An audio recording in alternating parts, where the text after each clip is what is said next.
in the next desperate governmental reshuffle. Her career could be ended so cruelly early, and after everything she's done for the country, like, there was the thing that... I've got nothing.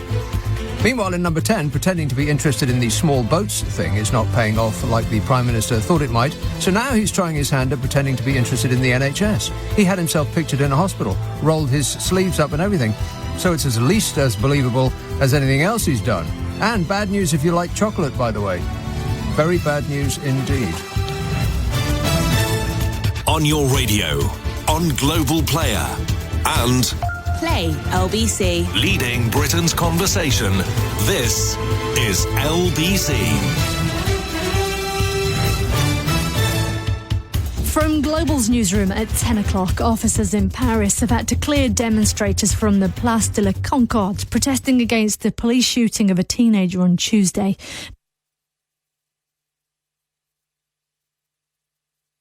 Across the country.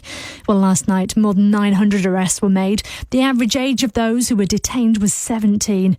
Our correspondent in Paris, Peter Allen, says the travel ban is to prevent people getting into town centres as well. We're looking at the fourth night coming up now. Almost certainly there'll be a lot more trouble tonight.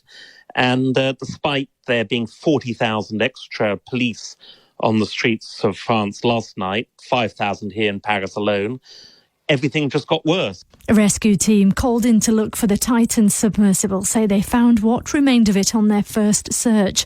5 people, including 3 British men, died when the vessel imploded in the Atlantic. Ed Cassano, chief executive of the company who was called in, says nothing like it's ever been attempted before. It was unprecedented in a sense, our ability to arrive at seafloor and then go to work. And then we worked for another 5 or 6 days at 3,800 meters. And then we began the recovery operations, which in and of themselves are quite challenging. Boy's been arrested by police investigating reports of serious sexual assaults at a school in Essex. Police say it's working closely with teachers and local authorities. Essex County Council has described it as a safeguarding matter. A court's been told Kevin Spacey is a sexual bully who delights in making others feel powerless.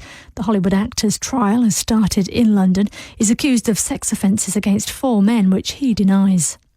An allegation that former Conservative London Mayor hopeful Daniel Korski assaulted a TV producer in Downing Street a decade ago won't be investigated by the Cabinet Office. Officials say there's nothing they can do as Mr Korski no longer works in government. And English cricketers have a huge task on their hands if they're to win the second Ashes test against Australia at Lord's. Rain brought play to a close early on day 3. Australia are 130 for 2, a lead of 221. LBC markets report the FTSE 100 closed up 60 points at 75.31. The pound buys $1.27 and €1.16. LBC weather cloudy with rain, particularly in the west of the UK tonight, a low of 12. From Global's newsroom for LBC, I'm Serena Farrow. This is LBC from Global, leading Britain's conversation with Nick Abbot. Oh, hello there. Very nice to meet you. Well, let's get back to it. Cricket, eh? Boring. I wonder how a certain smug enjoyed himself. My view? Yeah, my view is that if you're paid to do a job, then you should do that job, not bunk off and go to see a game. Someone should leave one of those passive-aggressive notes on your desk, smug. Popped in, but you weren't here. So disappointed not to see you.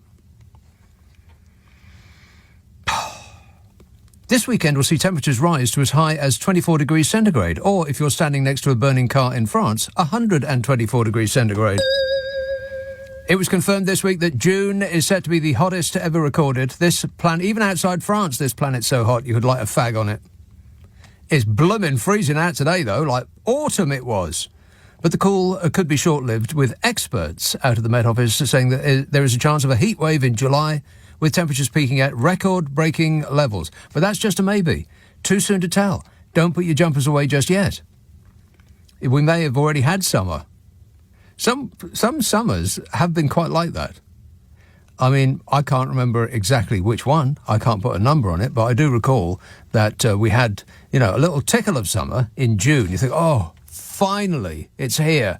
And then they give you a couple of days, and then the weather cruelly snatches it away again. And it's like instant autumn. But you know me, I never complain. Whinging and whining and moaning. Over the weekend, conditions are set to be changeable on Saturday with some rain and brisk winds across the north. A risk of rain. Drier in the south, highs of 24 degrees in the southeast. Sunday and Monday, mostly dry, with a few scattered sunny spells in parts. And I sincerely hope that your parts will get some. Met Office spokesmodel Graham said today and tomorrow we will see cooler than average temperatures, but we're expecting June to be the warmest on record as in ever, despite this slight cooling. He said people in the northwest of Scotland should prepare for winds and heavy rainfall, and weather warnings may be needed. Warning, warning. The rain in the northwest, you say? God, wouldn't that be unprecedented? Checking while you wait. Aha! Oh, wow. Well, now, in Glasgow, it's raining at the moment. It will also be raining tomorrow, and raining on Sunday, and raining on Monday, and raining on Tuesday, and raining on Wednesday, and raining on Thursday, and then raining on Friday. And as for Saturday the 8th, well, in Glasgow, it'll be raining. As will the 9th, the Sunday, and then raining on Monday, and raining on Tuesday, and raining on Wednesday, and raining on Thursday, and that's every day for the rest of your lives. Oh, well, never mind. Temperatures below average this weekend, showers more likely in the west tomorrow and into the weekend. There is a possibility of a heatwave in July, but just a possibility. The expert said the likelihood of 40-degree temperatures being repeated this July are very low, but temperatures of 30 and 35 are more likely. I'd like that. He said this year's June is expected to be the hottest ever on record and that climate change is the cause. But as he is only an expert in possession of facts, no one was remotely interested in anything he had to say. The Met Office said it's not recorded a June this hot in the UK since it began collecting temperature data in 1884. Whenever that was. And it hasn't rained much, and vast swathes of the country are in drought conditions or are imposing hosepipe bans and telling us to use less. The nerve. The National Drought Group, including the Environment Agency and the Met Office and the government and water firms and environmental groups, met on Wednesday, squeezed into the same small office they did, to discuss how to adapt to changing water resources. And the best policy was found to be the one where a lot of foreign-owned corporations and the super-rich take all of the cash they can out of our water companies by loading them with debt and then tell us poor dopes who pay taxes to fund the fixing of all the infrastructure that they let go to ruin while coining it in like bandits. Unless that's a controversial thing to say, in which case I withdraw it. Tomorrow, dry, sunny, warm in the south. Listeners in Glasgow will get their own weather. Would you like to hear the forecast for the next 4 weeks? No. It's July tomorrow. Can you believe that? Am I hallucinating or is time speeding up? Wake up, sheeple. It's going faster than you think. First half of July, couple of weeks from now. At first, unsettled with rain and wind sweeping the country. Then thunder, lightning, very, very frightening. Rock and roll! And then in the second week of June, rain in the north, dry in the south. So that's the first half of July. Not that great. Now, from the middle of July to the end, God, it's practically August already. It is actually nearly autumn. It's Jesus' birthday just around the corner. So the second 2 weeks of July, showers and thunderstorms here, there and everywhere, baby. Maybe more settled in the south. Temperatures more likely than normal to be above average for the time of year. Temperatures more likely than normal to be above average for the time of year. We'll take it. 0345 6060 973. Let's have a very suspiciously keen caller in York. Hello, Jan. Hello, Nick. Jan, how are you tonight? I am great, mate. Good. Well, I was going to mention Reece Mogg, but you've already beaten me to it. Smug? I don't know anything. Yeah. What a cheek he's got, eh? Going to see the cricket. But first, he used religion as a weapon. Did you notice that? I did. He was collared getting into a chauffeured limousine, and he said, first is some arcane saint's day or something like that. And he said, I'm going to church to, and all that nonsense. Using religion as a weapon And then had the nerve to tell us that he was spending the rest of the day at the cricket. A work day.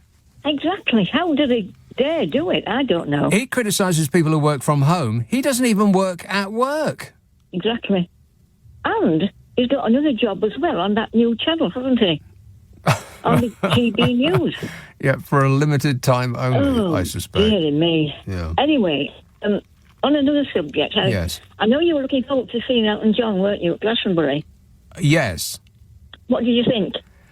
I think it was a bit perfunctory. I don't know whether we sort of mythologise Glastonbury, but there is the expectation, at least from my end, that an artist would put a little bit more in for Glastonbury. It's not just another gig. There is some significance to it. But to me, it just looked like it was just another gig to him. I mean, 2 hours, that's not that much, is it? Didn't Paul McCartney do 3? And he brought on Dave Grohl out of the Foo Fighters and Bruce Bloomin' Springsteen. Exactly. And who did Elton John have? There was the guy in the pink suit. He was entertaining, I guess. I mean, what a suit. And then he brought out some, I don't even know what the bloke's name was, some guy who seemed to think that this is his point to take over from Elton John at Glastonbury. He just seemed to hog the limelight. It was just really bizarre. And then the song he sang afterwards, oh, God, it was absolutely painful. Did you see the one, I've forgotten his name, did you see his short trousers? What? Huh? He had very short trousers on, and I thought, who did? Elton John? Well, he is actually very short. Not Elton John, no, his guest. One of his guests had very short trousers on. I don't recall that. Don't you? Well, you better look again. I most certainly will not. It's not the kind of thing that I'd want to see twice. Whereas Paul McCartney's show at Glastonbury, I've got that on tape and it's staying there permanently. I'll just watch that at regular intervals. Yeah. But I don't really have any desire to see the Elton John thing again. No. Did you see Paul McCartney in the audience somewhere? Yeah, he was everywhere. Paul McCartney. Yeah. I mean, the guy who was doing the camera work on every stage kept picking him out. He was absolutely unless there were like body doubles. Does Paul McCartney have like multiple body doubles, like Vladimir Putin, and he just sends them out to look at gigs on his behalf? No, I think it was him, definitely. Must have been him, yeah. He was lucky enough to get tickets. Yeah. Do you think it'll be Elton John's last concert then? No, he just did one in France. Well, I mean, in Britain. Oh, well, I read it. He wasn't moving very well. Has he had hip surgery or knee surgery or something like that? He has had a hip replacement, yeah. I did feel a bit sorry for him hobbling about. Well, a little bit, yeah. He maybe he should get. I'm sure he has the world's best physiotherapist, but even the world's best physiotherapist is no good if you don't do the exercises that they tell you to do. That is absolutely true. But I did read an article, and he said he doesn't want to die on stage. At one time of his life, he did, but now he doesn't. So perhaps it will be his last concert. Yeah, maybe. Anyway. The one thing I would say about him is that his voice is still in fine form. Yes. But I just didn't get any emotional... There was no emotional element to it. It was nothing special, Not was really, it, really? no. Kind of disappointing, yeah. Yeah. So did you watch all of it, Jan? I did. Are you a groover? Well, I'm not really an Elton John fan, but I did watch all of it. Oh no, I don't mean all of Elton John. I mean all of Glastonbury. I mean, did you see the Foo Fighters? I didn't see anything else actually. Did you see Generation Sex? Oh, I did see a bit of Blondie. Blondie, right? I don't think Blondie saw a little bit of anything. She was wearing sunglasses that looked like they were made out of solid steel. Yeah, I thought she looked a bit stupid, really. Yeah, I think you hit the nail on the head there, Jan. Well, all right, and didn't sound that great either. But you know, times have not been kind to any of us, really. Although Chrissie Hynde out of the Pretenders seems to still be doing it. There was some really, really good stuff. Thanks, Jan. Appreciate it. I'm still getting through it. The Foo Fighters were superb, and Generation Sex, which was a combination of Billy Idol and a half of the Sex Pistols. In fact, 3/4 of the Sex Pistols were there, playing with like different bands. I wonder if they got together for a chin wag or to hit each other, backstage. Who else? There was Guns N' Roses were a little bit, I don't know. I mean, I watched 3 songs and then I thought, this is...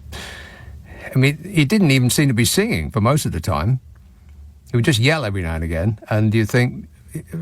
until he did that, you think, well, maybe his microphone's broken, because I can't actually hear him at all. He never had the greatest voice, but I just don't think he was bothering. I wanted a little bit more from people. I want them to really give great effort, don't you? Yeah, I think so. Message coming in from next door. Can confirm the guy from the Stefan Sanchez had tiny shorts. A guy from the Stefan what? He's rewriting it. Can confirm the guy Steven Sanchez had tiny shorts. Okay. I'm still none the wiser, but maybe you should, think about getting longer trousers. Glastonbury, typing very slowly, comma, Jan was talking about him. What, you mean the lady I've just been speaking to? I mean, okay, I know that, yes, he says, I know I have a bad memory, but I do recall the lady I was just speaking to. My glamorous assistant thinks I'm an idiot. 0345 6060 973. Text 84850. Email nick@lbc.co.uk. If you're on Twitter, it's @LBC. Friday, Saturday, Sunday night at 10. Nick Abbot, LBC. This is LBC. This is LBC with Nick Abbott. Call 0345 6060 973. Tweet @LBC. Text 84850. Right, so what are we doing? We are reading an email that's coming from a person called Daniel. It says, apparently 30p Lee has a segment on his new GBB's show where he asks a solitary viewer to email in... email in problems so he can solve them while guffawing like a particularly haggard, hard-faced seal. This doesn't sound particularly original to me. What's his problem? Yeah. Oh, my God. He's stolen our idea, Carol. He's stolen the idea that I had by stealing it off everybody else who's ever done a problem-solving column or show. Can you believe that? Me and Carol, we do a podcast called What's Your Problem with Nick and Carol? Oh, right, yeah. In which the delightful Carol McGiffin and I try to solve people's problems while laughing our faces off.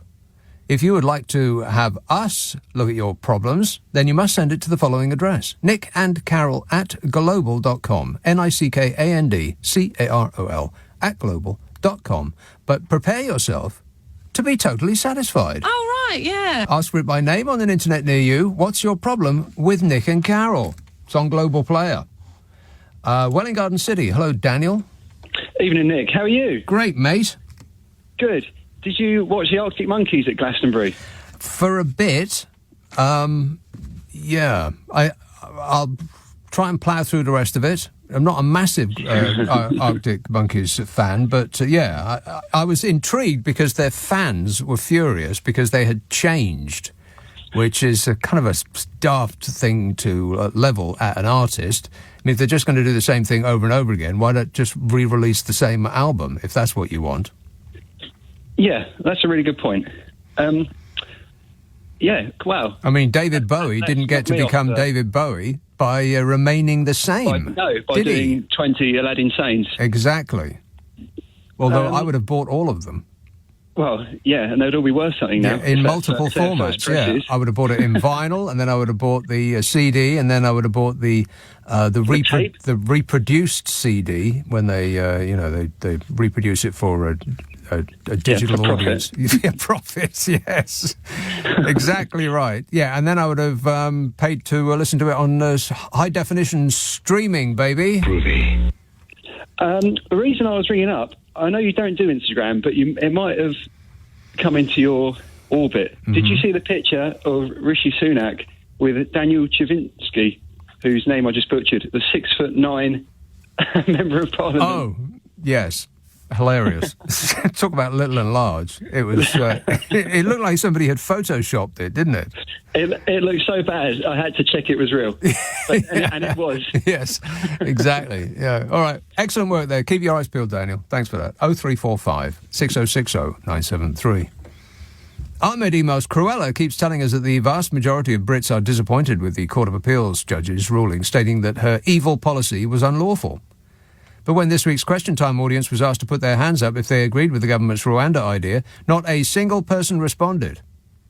I'm erring on the side of believing Cruella because this government has so far, on every level, provided us with integrity, professionalism and accountability.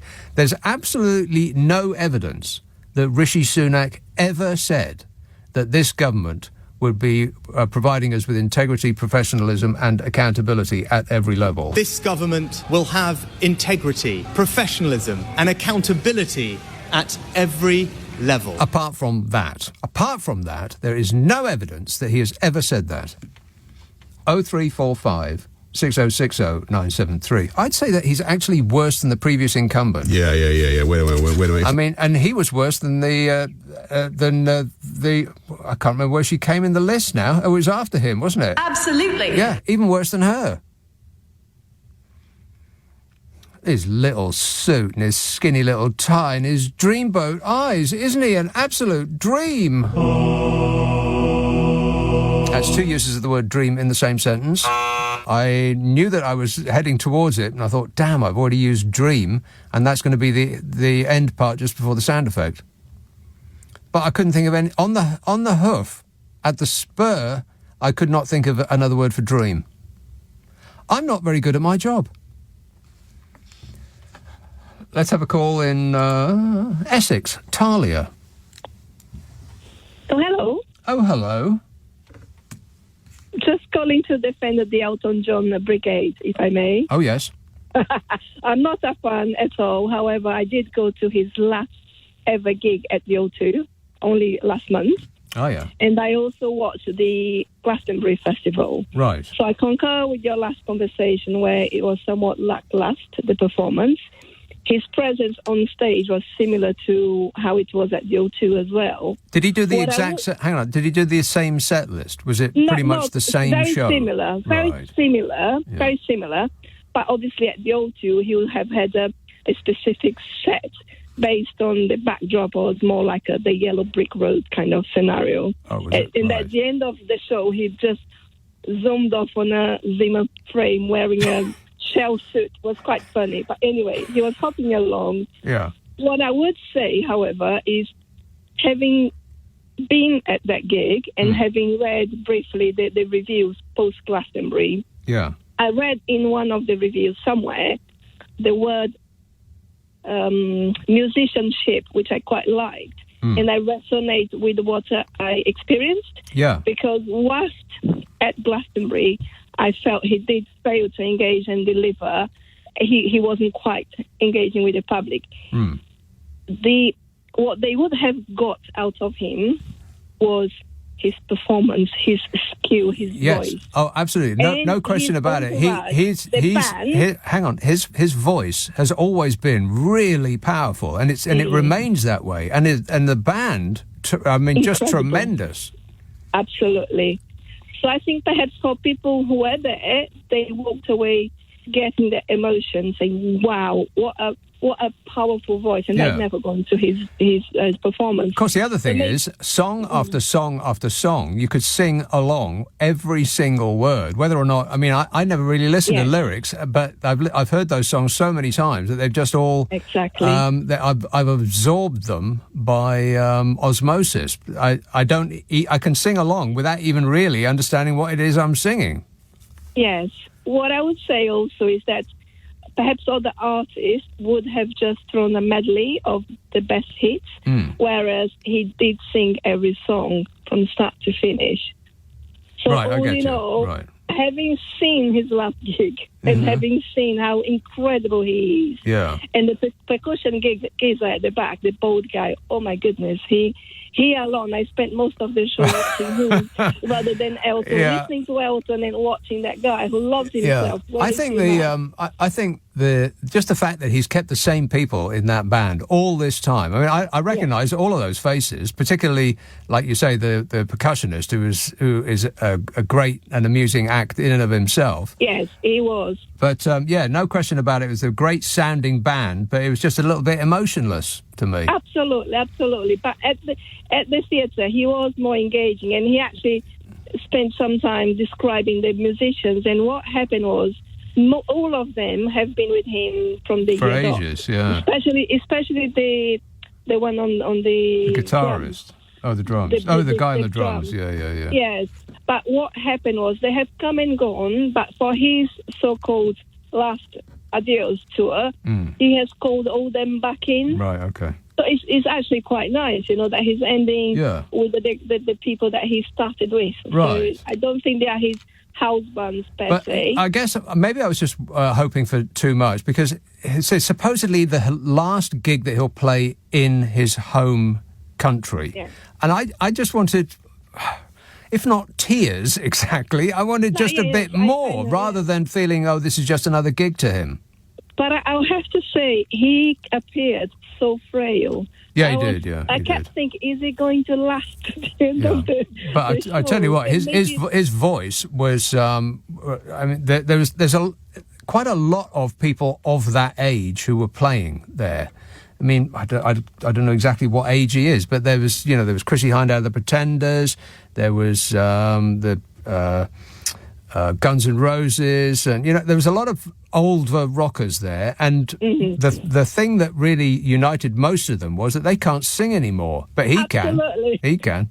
Yes, absolutely. He's the only one exactly. So, and there is a repeat theme where everyone is saying that Glastonbury is failing to deliver because they bring all these big acts that no longer can sing, whereas I think he's the one who actually delivered. Yeah. All right, thanks a lot, Talia. Cheers, my dear. Thanks for that. 0345 6060 973.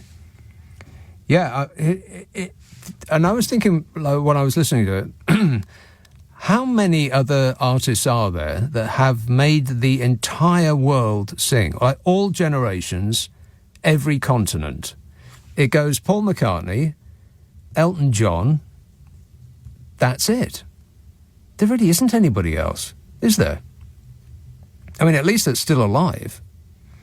I mean, you could put David Bowie in that list, but not really. Not the quantity of material that has been accepted by all age ranges on all continents. It really is quite incredible. And I guess the thing that differentiates Paul McCartney from Elton John is that McCartney did the music and the lyrics. I mean, I know it's all Lennon and McCartney, but as far as I'm aware, they didn't write most of the songs together. They did them individually and then brought them to, as complete pieces. Whereas Elton John just did the tunes that made the entire planet sing along.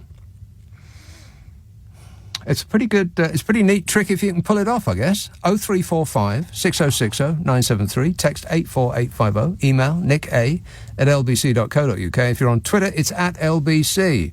Friday, Saturday, Sunday night at 10, Nick Abbott, LBC. It's 10:30, the news headlines with Serena Farrow. This is LBC with Nick Abbott. Call 0345 6060 973. Tweet @LBC. Text 84850. Hot H-O-T-A-I-R. Lee texts, and I assume that this is the way you say it because there's no punctuation in any of this. He says, tell you what, I've got it wrong already. I imagine it's like this. Tell you what it is, right? This witch hunt is beyond a joke. The establishment is scared of Nadine and Jacob Rees-Mogg. M-O-U-R-G-E. They know the majority of the public are on their, spelt wrong, side, and we would have Jacob as PM and Nadine as Chancellor. Oh, I see. You spelt Chancellor right, but not there.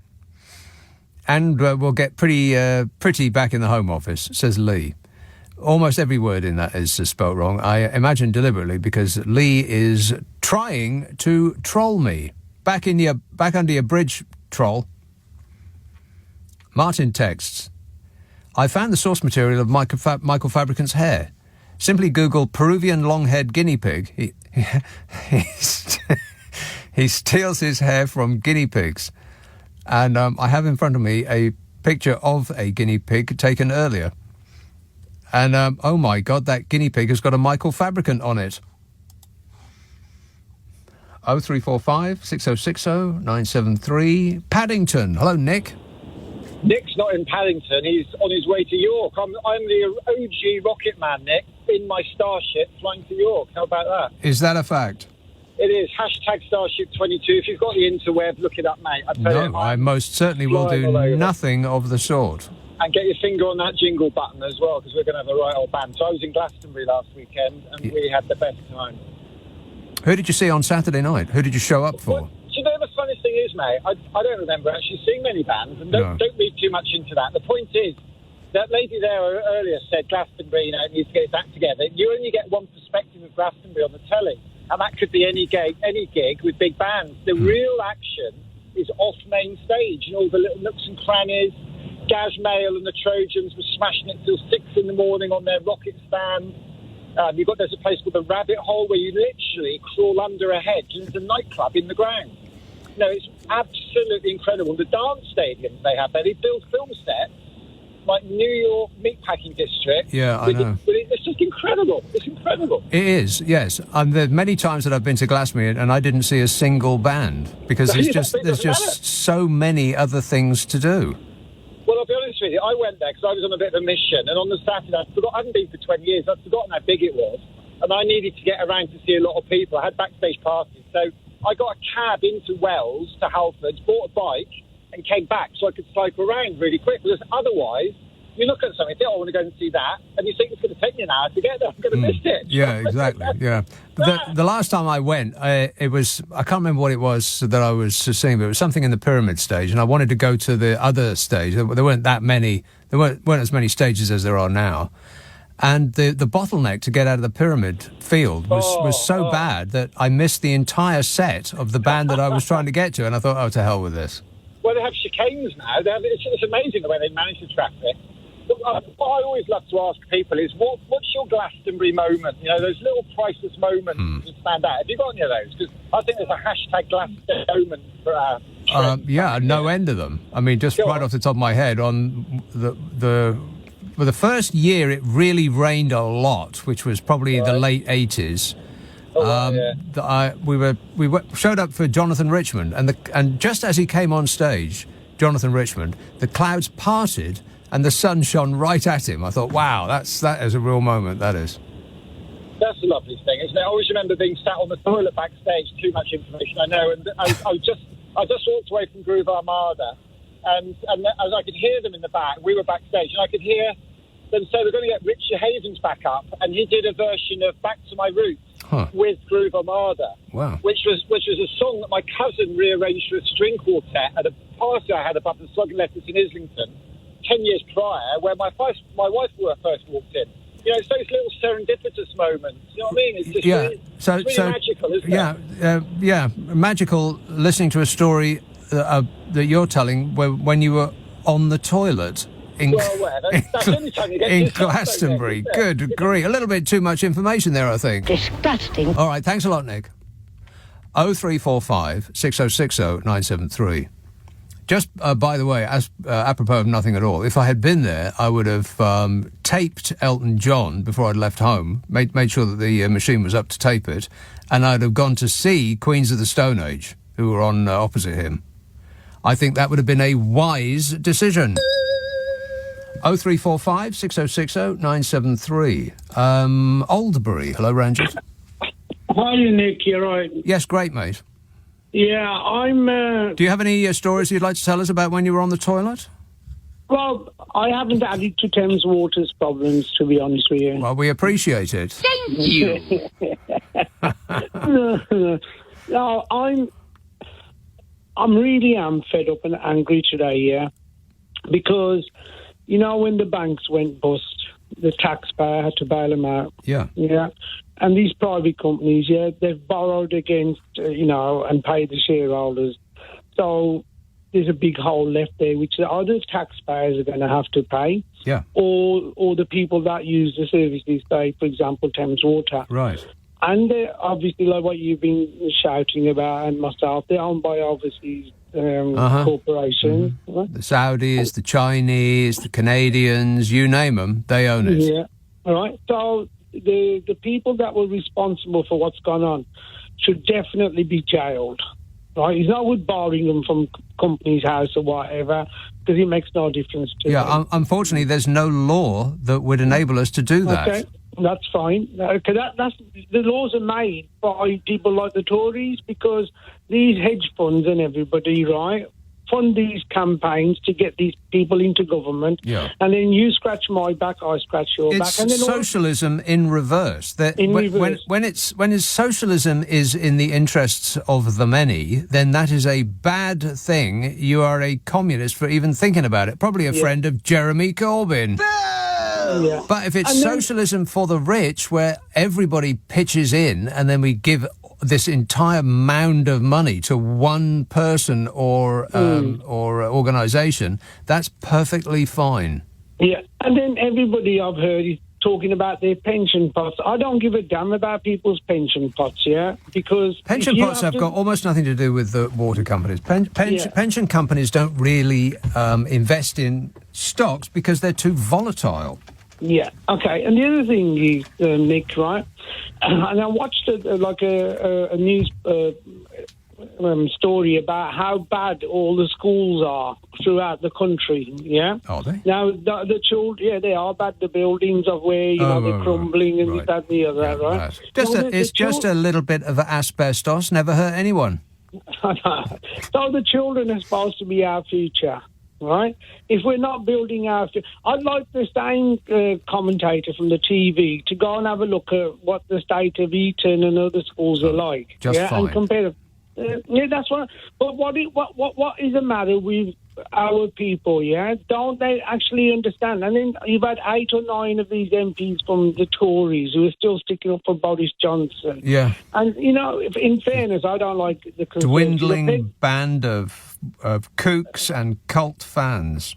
Yeah, that Penny Mordaunt, I don't know if you've heard her. She has started to criticise people, but she's only doing it, superficially, right? But in my opinion, what's happening with the government at the moment, they're going to make the country so poo-poo, that the mess is going to be so bad that Labour will not ever be able to clear it up. I reckon even 3 terms, they won't be able to do it, let alone 2 terms. Okay, but I'm not sure that the people of this country will give them 2 terms. I think here's my prediction. I'll say this again. I predict that they will win the next general election, probably not as comfortably as they imagine they might, and the Tory party will instantly blame Labour for everything that is wrong in the country, that they, the Tories, spent 13 years dismantling. And the public will think, oh yeah, that's right. Who's the person who's in charge? It's blooming Labour. It's their fault. And then they'll vote them out of the next election. Yeah, but that's one of the reasons they're not looking after the schools, because they want the next generation of children to be dumb. Idiots. Idiots, right? And then this is going to be a spiraling thing, like I remember I've discussed with you about school discipline. I bet you at Eton and that, you have to stand up when the master walks in and say, good morning, sir. All of that stuff. Right? Yeah. All that crap. So this was all then. And I kept it back. You did, right? yeah. I'm really you went half. Hang on a minute. You went halfway down that word and then stopped yourself. Yeah. Okay, because the thing is, the worst one out of those MPs is that Jacob Rees-Mogg. Mm-hmm. I'll tell you something, right? That man, right? He's going to... My view. He's going to donate his brain to science, right? And we need to find out what was missing in there. Right. Science, he tried to donate his brain to science, but science didn't answer his call. I mean, he's ridiculous, isn't he? I mean, he's a preposterous man. He really is, and that he uses religion as a weapon just winds me up no end. He uses everything as a weapon. Politeness is the other thing. Like this sort of this fake over-politeness he also uses as a weapon. Yeah, I just think he's a dreadful, dreadful person. And if Jesus ever did come back to walk among us, I bet that people such as Smug would be right at the top of his to smite list. I mean, you know, like the word I nearly used, I could just say, like, the way I don't think this show's got out of the toilet yet. No, the way he talks, he goes, well, I think this is a load of feces, to be honest with you. I don't know anything. Yeah, OK. All right, we get the message. Thanks a lot, Rangers. 0345 6060 973. Yes, it can't be a coincidence that the amount of money that is spent on the education of the rich gets ever larger, while the amount of money that is spent on the education of people who are not rich gets ever smaller, thereby giving the rich an even bigger head start in life than they otherwise might have had. It's almost as though they want to keep us stupid. I love the poorly educated. You know, for obvious reasons. 0345 6060 973. Adrian says, my water company has recently sent me an email with a handy hint to save water over the summer. It says, have a shower while listening to a favourite song and finish before it ends. He says, I've taken this advice and will now listen to Echoes by Pink Floyd. Yeah. That would be good showering music. I would like that. 0345 6060 973. Text 84850. Email nicka@lbc.co.uk. If you're on Twitter, it's at LBC. Friday, Saturday, Sunday night at 10. Nick Abbott, LBC. This is LBC with Nick Abbott. Call 0345 6060 973. Tweet at LBC. Text 84850. You don't know what you're talking about, do you? Not really, no.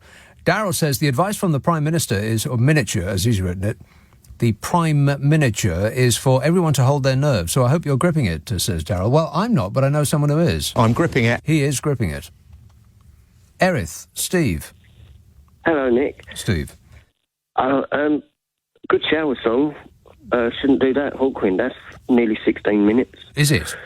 Yeah, but I wanted to say about the Glastonbury. I've tried to tune into a few, and I found it's like they don't seem to be making much effort. Well, who are you talking about? Well, I can't name anyone in particular. Anyone that was planned that I turned on to see what you they can't were remember like. anybody's name that you turned on to see? Yeah, I can't. Candy Staton.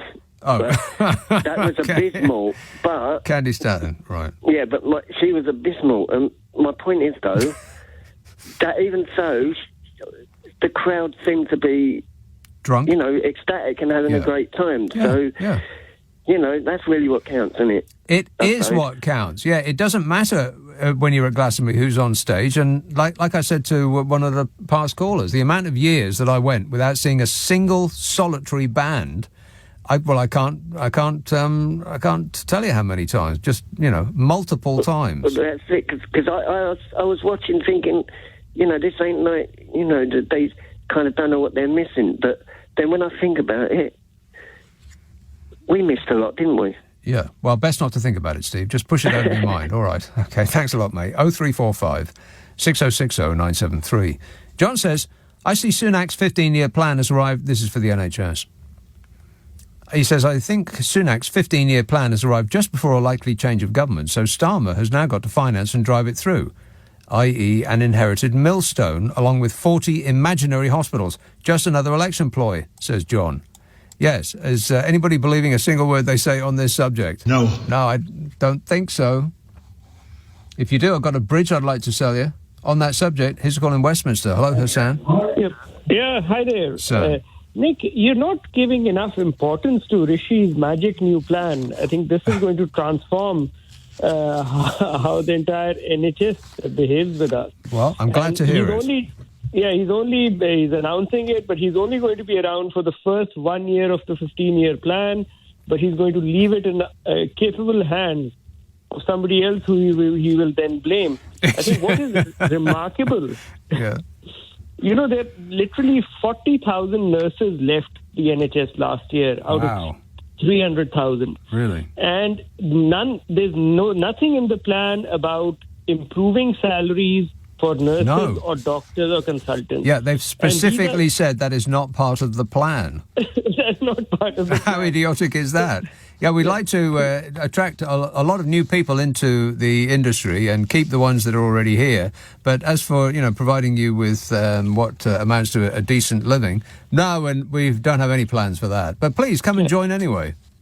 Yeah, so exactly. What will happen is that we'll have new, fresh people with great hopes come in, and all the people who we've trained for a number of years, they'll all be leaving and going off to Australia and sort of nicer climates. Yeah, exactly. A nicer climate, more money, and a better way of living. Bye-bye. Yeah.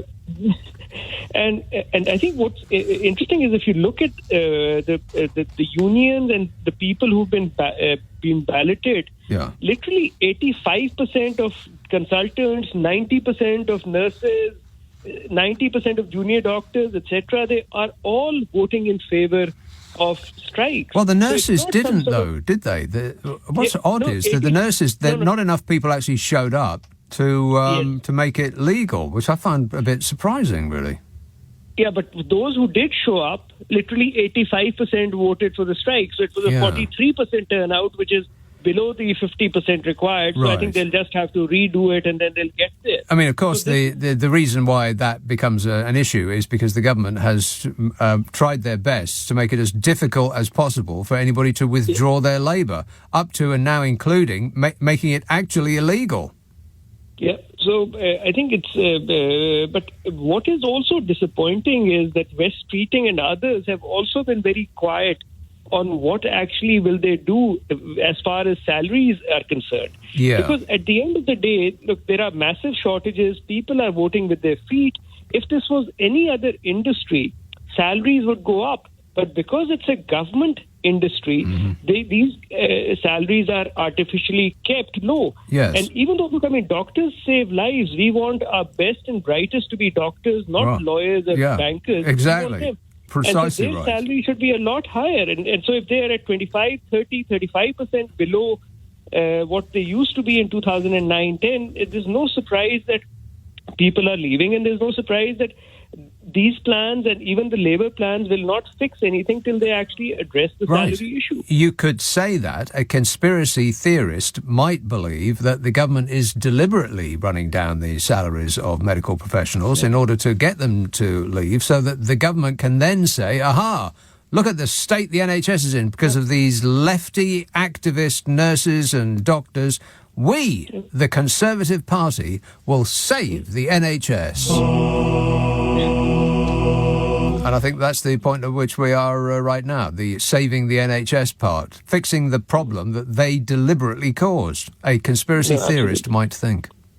No, and then it becomes another reason why we have to allow the private sector to come and cherry-pick some of the key areas, right? So if you are in an incredibly difficult, if you have had an accident or a stroke or something, then you're taken to the NHS, which spends hundreds of thousands of fixing you up. There'll be a notice on the door of your hospital saying, closed for lunch, please come back later. No, exactly. But if it's an elective procedure, then the private sector steps in, makes a lot of money, the margins are great. Yeah. And so the government can say that it's spending more money on the NHS, but the money that they're spending on the NHS is going directly into the shareholders' pockets of the private medical companies. Yeah, exactly. And then we should all remember we have Rishi and the Tories to thank for this. Well, he's on it. I am totally 100% on it. He's 100% on it, which is not giving maximum effort, is it really? Not 110%, Rishi? Really? All right, thanks a lot, Hassan. 0345 6060 973. I'm disappointed with 100%, aren't you? I mean, footballers always give 110%. Why isn't Fishy giving 110%? Well, we're not worth it? What an absolute shower. Simon says, did you know that according to the Star Trek mythology, which is all true, by the way, that bit in brackets, that Sunak was Spock's father? Really? Spock's father was named Sunak. Is that true? He says, all Fishy needs is a pair of pointy ears and we got ourselves a Vulcan PM. Just thought I'd throw that in there, says Simon. Well, I'll chuck it back out at you. He's got pointy ears, doesn't he? Oh, my God, we're being run by a Vulcan. That makes perfect sense. Emotionless. Tom says, is it true that Rishi Sunak told his team in Southampton to hold their nerves just before they were relegated from the Premier League? Or does anybody believe that Rishi Sunak actually supports Southampton? No. Not really, no. I'm deciding not to believe that. I bet he couldn't find his way to Southampton without a sat-nav. Natasha texts, driving home from our holiday in Scotland, we realised we were on the Nick Abbot route. We went through Glasgow, it was raining, by Carnforth, home of Annie, and then past Oldbury, fiefdom of Ranjit. Wow. It's she's taken a car ride through this show. And Sam says, I don't want to depress you too much, but have you noticed how early it's getting dark at the moment? It looks like summer is over. Hey, Sam, shut it. 0345 6060 973. Text 84850. Email nicka@lbc.co.uk. If you're on Twitter, it's @LBC. Friday, Saturday, Sunday night at 10. Nick Abbott, LBC. Let's go through that NHS plan in full, shall we? It'll take about, 3-4 seconds? And then I'd like to talk about what's in the water. Disgusting. Exactly. 0345 6060 973. LBC.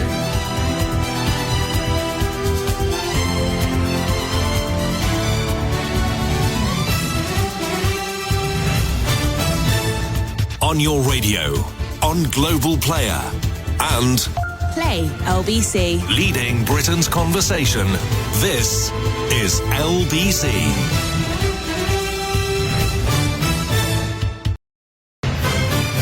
This is LBC from Global, leading Britain's conversation with Nick Abbott. Yeah!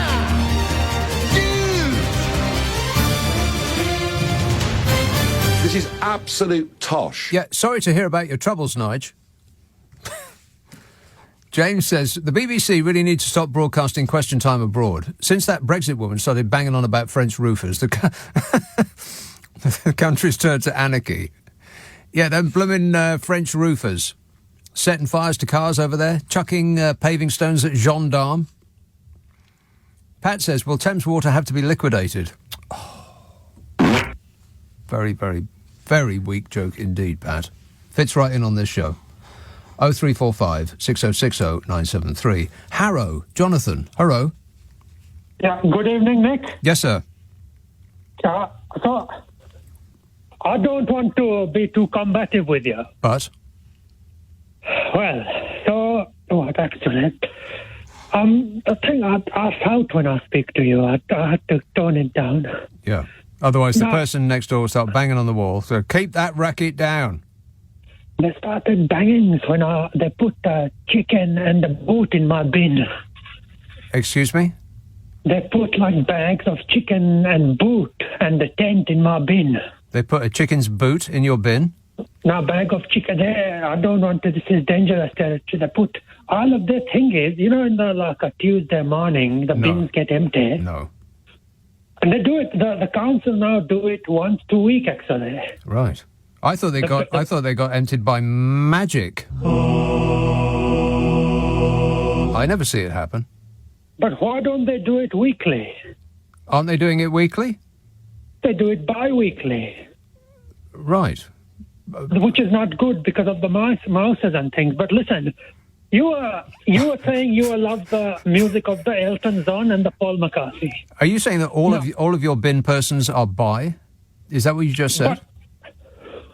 No, I'm saying Elton John and Paul McCartney. You like their music, you were saying. Paul McCartney. Mm-hmm. And now, to bring it all in, now I'm not going to go back to old stories, but Elton John recently gave a newspaper interview about the Philip Schofield, who is also a gay. He did.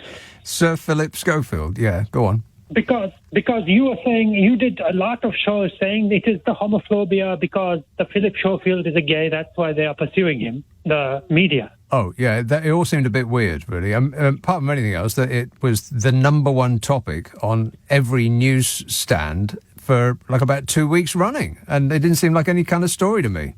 They're still doing it now. They're still running that same blooming story today. There's lots of important things. I don't want to talk about Philip Schofield, but the thing with him is that you said the media is the homophobia. That's what Elton John said also. Yeah. But for every other television personality is a gay nowadays, which is okay. Are they? I didn't know that. It is true. Every other. And it is especially interesting when you see the conservative, this sort of talking heads and all of this. The right-wingers, as many of them are gays. And before, the Conservative Party was very anti the gays, actually. Well, I think that the Conservative Party has always been stuffed to the gunnels with the gays, as you put it. But they profess to be anti them while being totally pro. No, but nowadays it's like you're a veteran broadcaster. But what do you mean by veteran? Huh? Veteran? What do you mean by that? Well, I'm offended. How many birthdays do you think I've had?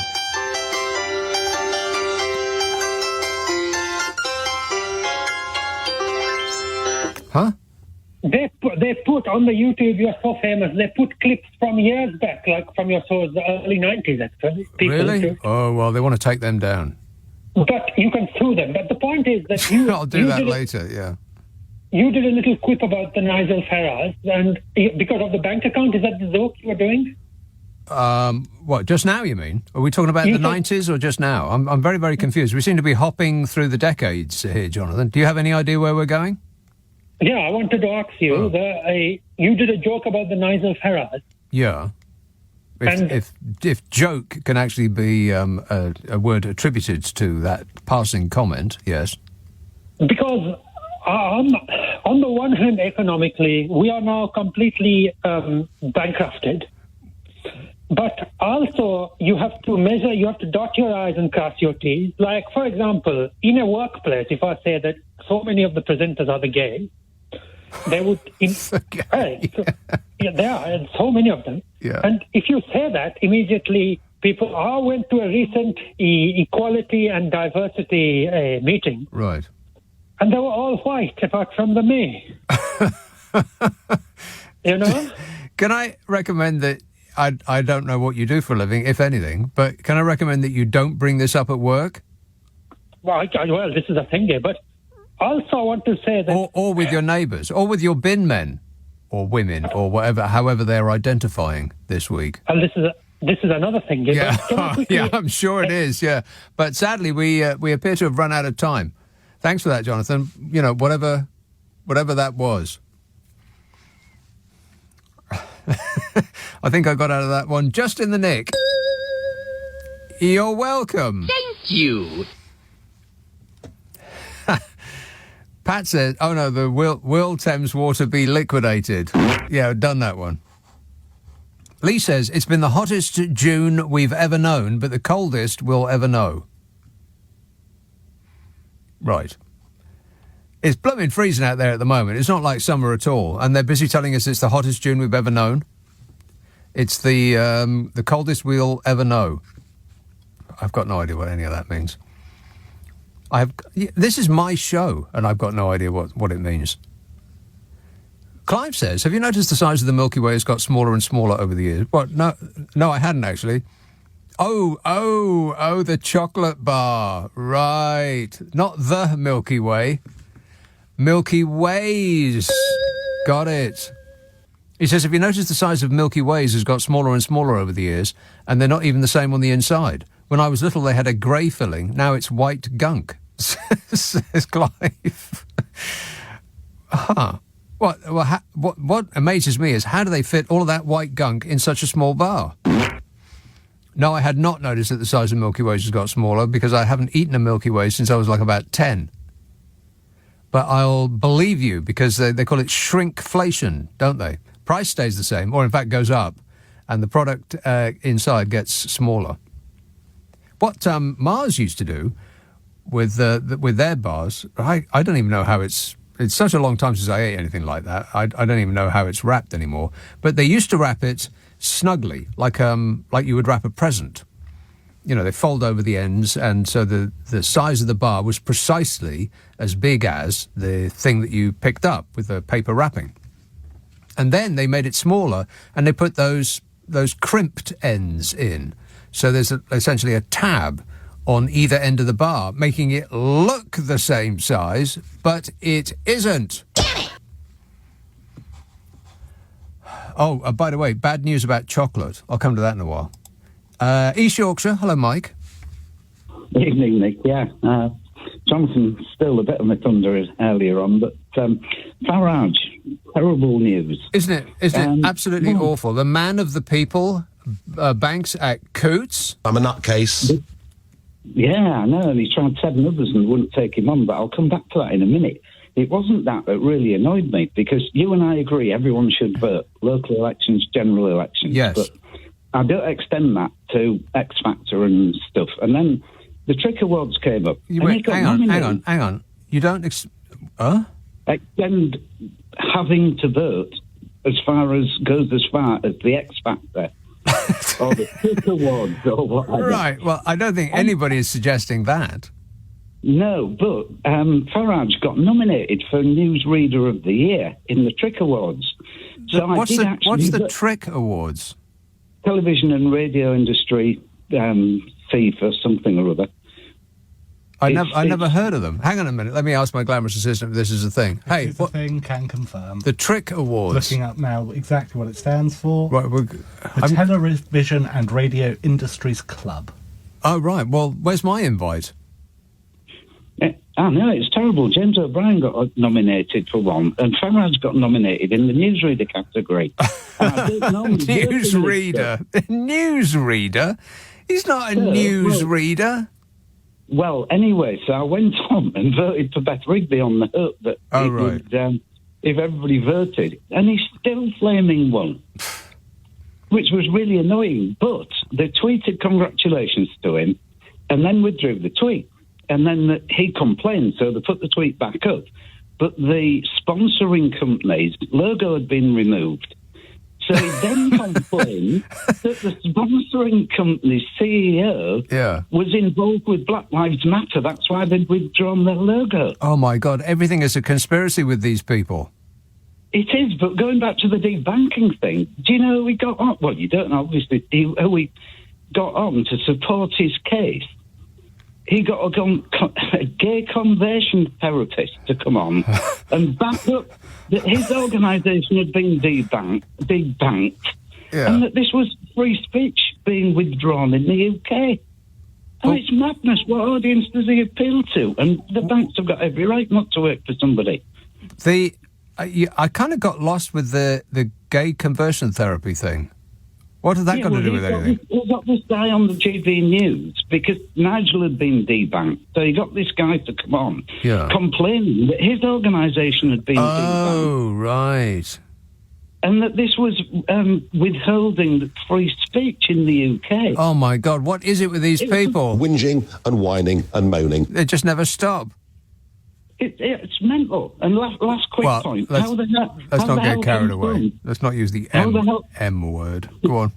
No, how can Trump still plead not guilty after that tape came out where he's ruffling the papers and explaining the whole thing? I mean, how can anyone in the world... He was just showing people some words on a piece of paper. I'm very highly educated. I know words. I have the best words. He has the best words, and everybody should know it, some of which are secret. All right, good work. Thanks a lot, Mike. 0345 6060 973. Everything's a conspiracy with these people. Just because a business doesn't want to work with you anymore doesn't mean to say they're part of a great conspiracy. And the idea that banks are part of a sort of a left-wing group who try to do you down. Banks! Luke texts, how much do you want to bet that the government is going to blame the anti-growth coalition and the wokey-cokey, Guardian-reading, tofu-eating lawyers for trying to block the Rwanda policy? I'm betting a lot. Yeah, they do the okey-cokey. Okie dokie. And, what else have we got? Loads. Too many. I don't know how do these people get my number? Why do they keep messaging me all the time? That's what I want to know. Caroline says, did you say bad news about chocolate at the start? I am worried. Should I stock up? Yeah, well, I don't think you'll be able to, Caroline, because they're putting chocolate in thief-proof boxes. This is the state of the nation right now. God. In an attempt to deter shoplifters, a supermarket is displaying half-empty bottles of tomato ketchup. What? Yeah. Half-filled squeezy bottles of Heinz ketchup, priced at £2.50, have been marked display only. They've emptied out half, and then they put them back on the shelf. Customers at the Co-op in East London were told by a sign to speak to a member of staff for help. I need your help. Please help me. An employee at the Black Horse Lane branch in Walthamstow said it was to stop shoplifters nicking them. Completely empty bottles have been displayed in place of the big 700-gram bottle of Heinz ketchup. All gone, nothing to steal here. Other Co-op stores have been forced to lock away everyday goods such as chocolate, coffee and honey, as the cost of living crisis causes a splurge of shoplifters. All completely normal in a well-run country. Can you believe this? Many basic items at Co-op in Manor House in North London are now in thick plastic GPS-protected security boxes to stop people from taking them off the shelves and then leaving the store without paying for them. Toiletries are also among the goods locked up, as well as sun cream, moisturiser and nose spray. Nose spray? What's nose spray? Is it like nose gay, but without the gay part? No. What's a nose spray? This is the first time that chocolate has been locked away, including a fruit and nut bar selling for only £1.35. And I bet there's an entire generation of people who, on hearing the phrase fruit and nut, can't stop that everyone's a fruit and nut case. Crazy for those Cadbury's nuts and raisins, which was written by Tchaikovsky, actually, who apparently had a huge appetite for Cadbury's. That is an historical fact. Frank Muir, by the way, who sung that. Look him up, kids. People used to look like that in the 1970s. Bow tie, brilliantined hair, very old-fashioned. Mind you, some people look like that now. My view. Exactly. A shop worker from the branch of the Co-op said that they had to take the measure due to shoplifters in store. He said, we've had to do it because of shoplifters. That's how it's actually written in the Mail. I mean, putting those sentences one after the next is somewhat redundant, don't you think? A shop worker from the branch said that they had to take the measure due to shoplifters in the store. He said, we've had to take the measure due to shoplifters in the store. He said things like coffee, even chocolate was being stolen so much that we've had to do this. It used to be champagne, didn't it? Well, it still is. And it used to be razor blades that they put in those little plastic prisons so you couldn't waltz off without paying for them. Paying for such a stupidly expensive thing as a blooming razor blade packet. But now it's everything. Now it's cheap chocolate. Pff, what a way to run a country, eh? Dreadful. I am stunned. 0345 6060 973. Have I done the break yet? I think so. You think so? I'm not sure. How can you tell without going back in time? How can you tell? Oh, he's going to come in and have a look. Not in here, I hope. How do you find out? I should have figured this out.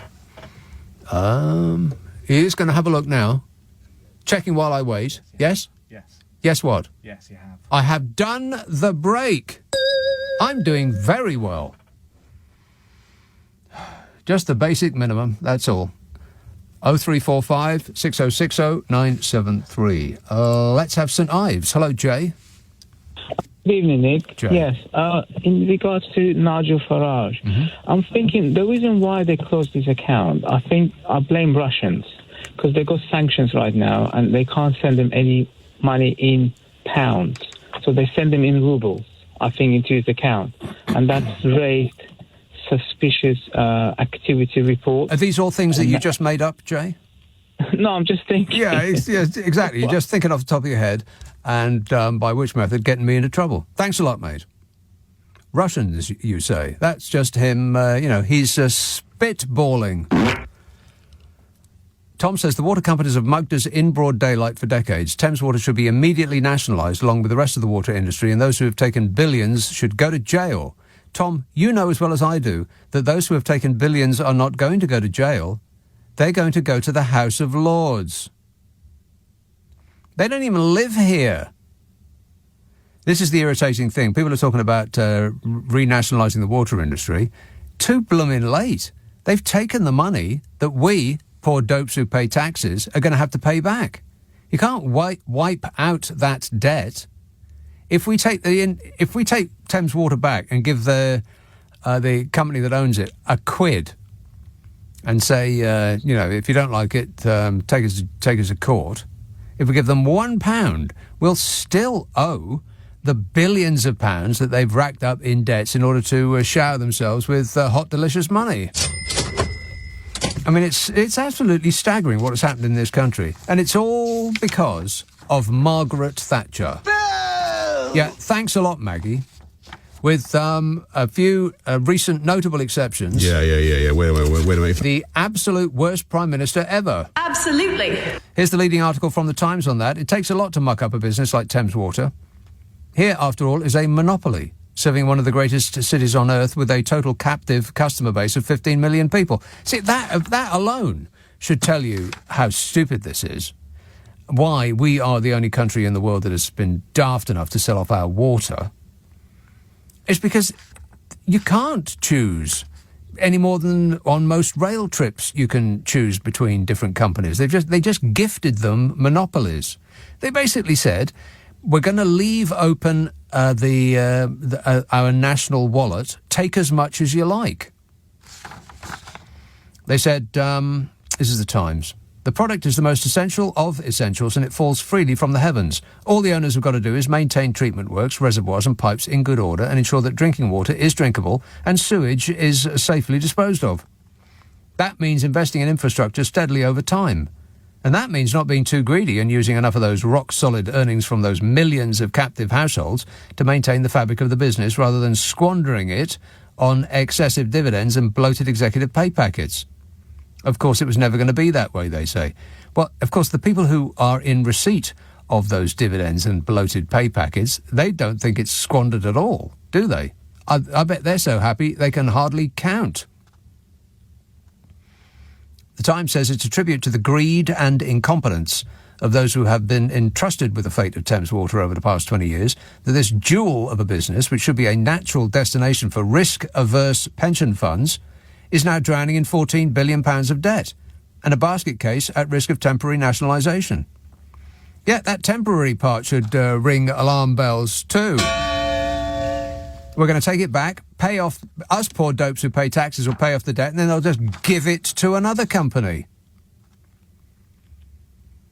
He said, the Times, said, it's a tribute also to the mammoth failure that is Ofwat, the supposed regulator of the water industry, which has become a taxpayer-funded apologist for that greed and incompetence. Yes, exactly. They said, I am very sorry that I screwed up. Totally I am so sorry. You just don't know how sorry I am. I'm sorry. I can't read the rest of it because I'll get too emotional. But basically, the companies between them, whoever owns them, the Saudis, the Qataris, the Canadians, the Americans, you name it, it ain't us. They've taken out £72 billion. I mean, it's such a great little scheme they've got. Take over a company for nothing at all.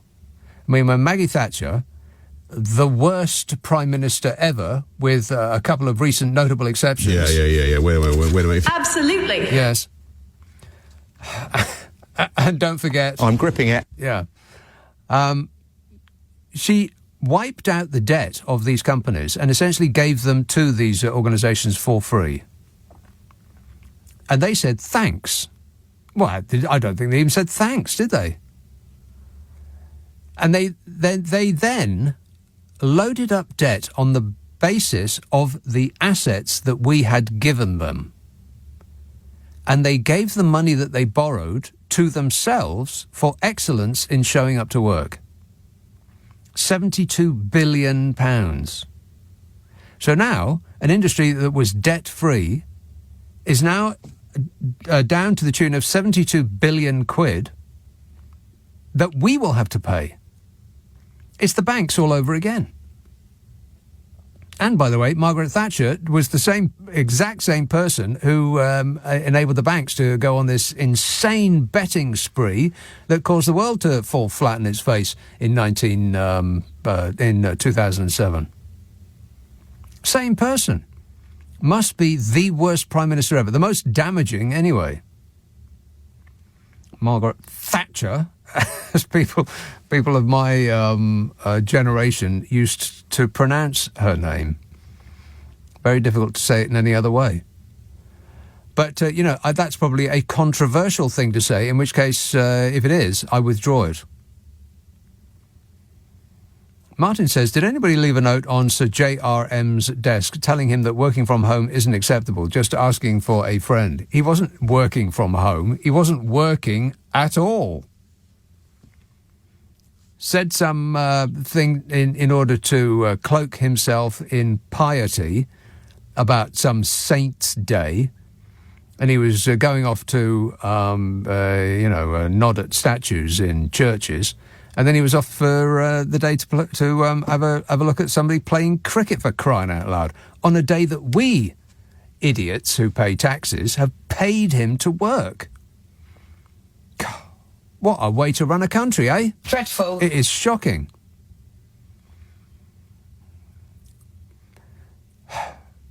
Rona says, I think King Charles should resign and let Dave Grohl take over. I'd vote for him. Yeah, I'd vote for Dave Grohl too. Junior says, Smug may well have shirked from work to go to church and cricket at our expense, but he managed to struggle into work for his TV show in the evening. It's all about the money, honey. Did he really? Les says, if we have to add Sir at the beginning of Jacob Rees-Mogg's name, we should add the man who lied to the Queen at the end every time we say his name. That's a good idea, Les. Let's make it happen.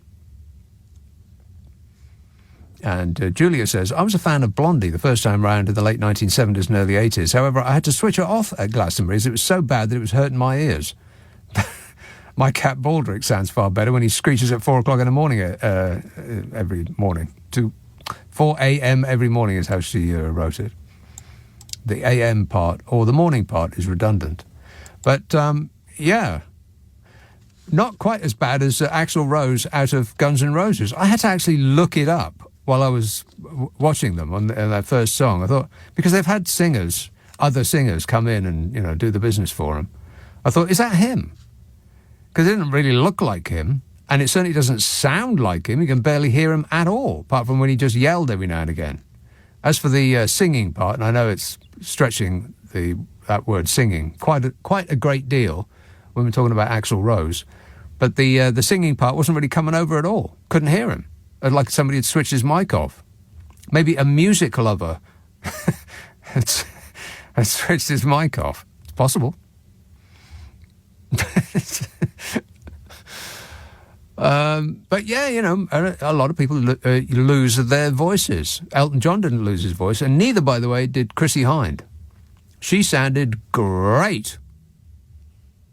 There's a lot to catch up on, but you can't leave it for too long because otherwise it just feels not of the moment. So that's my homework for next week, finishing all of the sets that I haven't actually finished yet.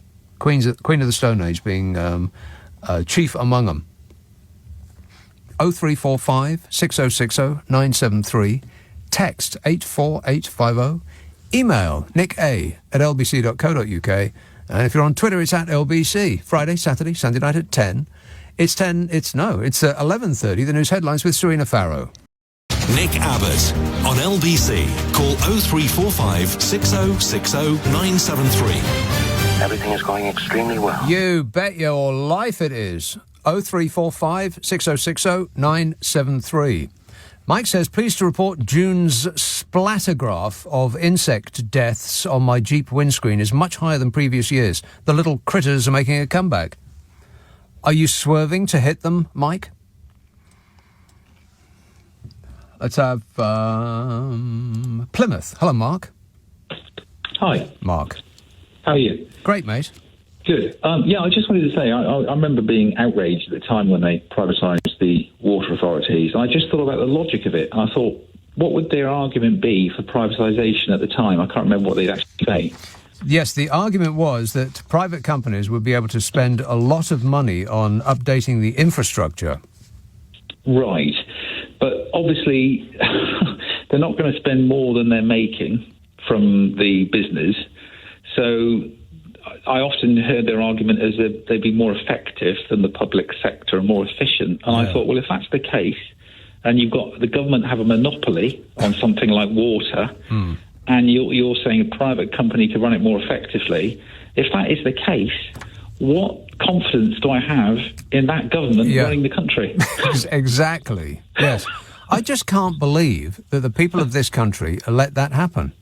I mean, at what point are we going to raise a finger of complaint? And I still can't believe how now more people aren't up in arms about it. Yeah, everyone shrugs their shoulders like, oh, well, never mind. I mean, we've got Fergal Sharkey and a few others speaking out, luckily. Yeah. I was uneducated about some of the facts that you educate me more on politics, you and James O'Brien, than anything else. Me and James O'Brien. Yeah. Well, you do, because you come up with all the details, and I didn't. I was unaware that 70% of it was owned by overseas. You know, it gets worse the more information I receive. Yes, exactly. Which is why they don't want you to concentrate on information. They want you to concentrate on small boats. It's a distraction game. I think maybe we could privatise the small boats. Good idea, Mark. And charge the taxpayer. Yeah. Or we could just fill them with the taxpayers' money and set fire to them. How does that sound? I quite like that idea. All right. OK, thanks a lot, Mark. Yeah, this is the end of the Times article. I'm not going to read the whole thing, but this is about the privatisation part. Margaret Thatcher's privatisation of water was an experiment in how far privatisation could go, one that other countries decided not to emulate. That's right, because other countries aren't run as stupidly as this one. Other countries aren't full of people who just roll over and don't complain when the government comes in and just nicks all your stuff, which is essentially what's happened. All of the things that used to be ours, the metaphorical family silver, the government sold for the short-term profit of the donor class. And no one in this country said a word. I don't recall a single solitary complaint. Do you?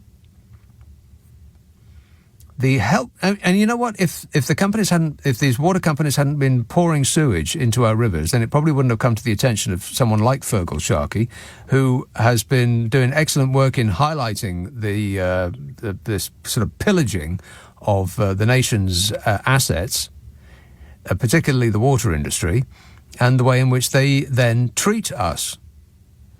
If they had not poured so much sewage into our rivers and seas, then this probably wouldn't even have come up. They would have just continued to rack up billions and billions and billions of pounds in debts to pay themselves ever more vast amounts of money. It's just staggering what's happening. We're the only country in the world that's been stupid enough to privatise our water. Water! If the Tories could sell air, they'd have done it already. It says, given the nature of the industry, at best a collection of regional monopolies, the competitive element was lacking. Yeah, that seems to be the thing, doesn't it? Take something that is the public's, take something that is a monopoly, gift it to the donor class, and then wait for the cash to roll back in. Railways, similar. You don't have a choice if you want to go from A to B in this country. You almost never have a choice of railways, do you? They're not in competition with each other. They're just individual monopolies. the helplessness of customers and the environmental sensitivity of water management dictated that the regulator maintain an iron grip. Instead, says the Times, the strongest scrutiny was applied to capping household bills, a political imperative. The rest was a regulatory Wild West, which has now rebounded with onerous targets on pollution prompted by public outrage. And how will this clean-up be paid for? As this newspaper reports, the Times reports, water firms have plans to increase household charges by 40% by 2030. What? Yeah. They take all the money and then they get us poor dopes who pay taxes to pay for the thing that we've already paid them for. It says, with the interest rate rise, the tide is going out on the water industry and it's looking pretty naked. The public, of course, will pick up the bill. Yeah. Yeah. It just is beyond belief. And the way in which the Conservative Party are trying to take our mind off this is by stopping the boats. The country's priority is to stop the boats. And at the same time, I think people know that I'm relentlessly focusing on stopping the boats. And I'm relentlessly focused on stopping the boats. That's one of my 5 priorities, stopping the boats. And I think people know that I'm working night and day to stop the boats. I firmly believe that that's what the country wants me to do. That's what the government is committed to doing, and we're working night and day to stop the boats. That's what the country wants us to focus on, and I will keep at it. Yeah, keep gripping it. He is terrible at his job. I mean, at least this bloke... Yeah. Wait a minute. He could lie to your face and you'd be amused. Fishy, not so much. On that subject, John says, Nick, as much as Sunak irritates me as a Saints fan, sadly it is true that Sunak is a Saints fan, although I am convinced he is AI, says John. Well, I don't know about the I part, but I believe the A. Artificial, absolutely. 100% fake. Tinmouth. Hello, David. Hi. Hello? Yes, sir. Yeah, I just wondered what you would think if your bank suddenly decided that they didn't want your business. What would you say? I would say, why? Yeah, well, that's what he said, and he got no reply. Is that what he said? Well, yeah, and also the other banks would pick him up as well. So I just don't understand how, because they made him a non-person. Really, because what can you do if you haven't got a bank account? You can't do anything. You could rely on the kindness of strangers. Yeah, right. That's been facetious, sir. But what would? All right, then you could rely on the kindness of friends, because friends seem to. He seems to surround himself with friends who have got no end of money. I'm just asking you, what would you do? Because you do the same, would you? Because of all the friends you have. Would I do the same? Yeah, if the bank suddenly decided they didn't want your business, what would you say? Well, I'm just asking you because is this the same question as you asked me before? And will I refer you to the answer I gave some moments ago? I'd ask why. Yeah, and if they didn't give you an answer, which they haven't given him an answer, then I would look closely at my own behaviour and make inferences as to what it is that they object to. Well, exactly, but they won't say. They said just a commercial result. Right. Or something like well, that. Nigel Farage is a smart person. Perhaps he can work it out himself. Yeah, but I'm just asking you, what would you do in a similar circumstance? Yeah, that's the third time you've asked me that, David. I keep giving you an answer, but I don't think that you're listening to me. Listen to me. I'd ask why. And if I wasn't getting an answer from the banks, then I would ask that question internally. I would crawl inside myself and see what was going on in there. You know, a curious mind would be keen to find out. I would imagine that he has some idea. Maybe he should think more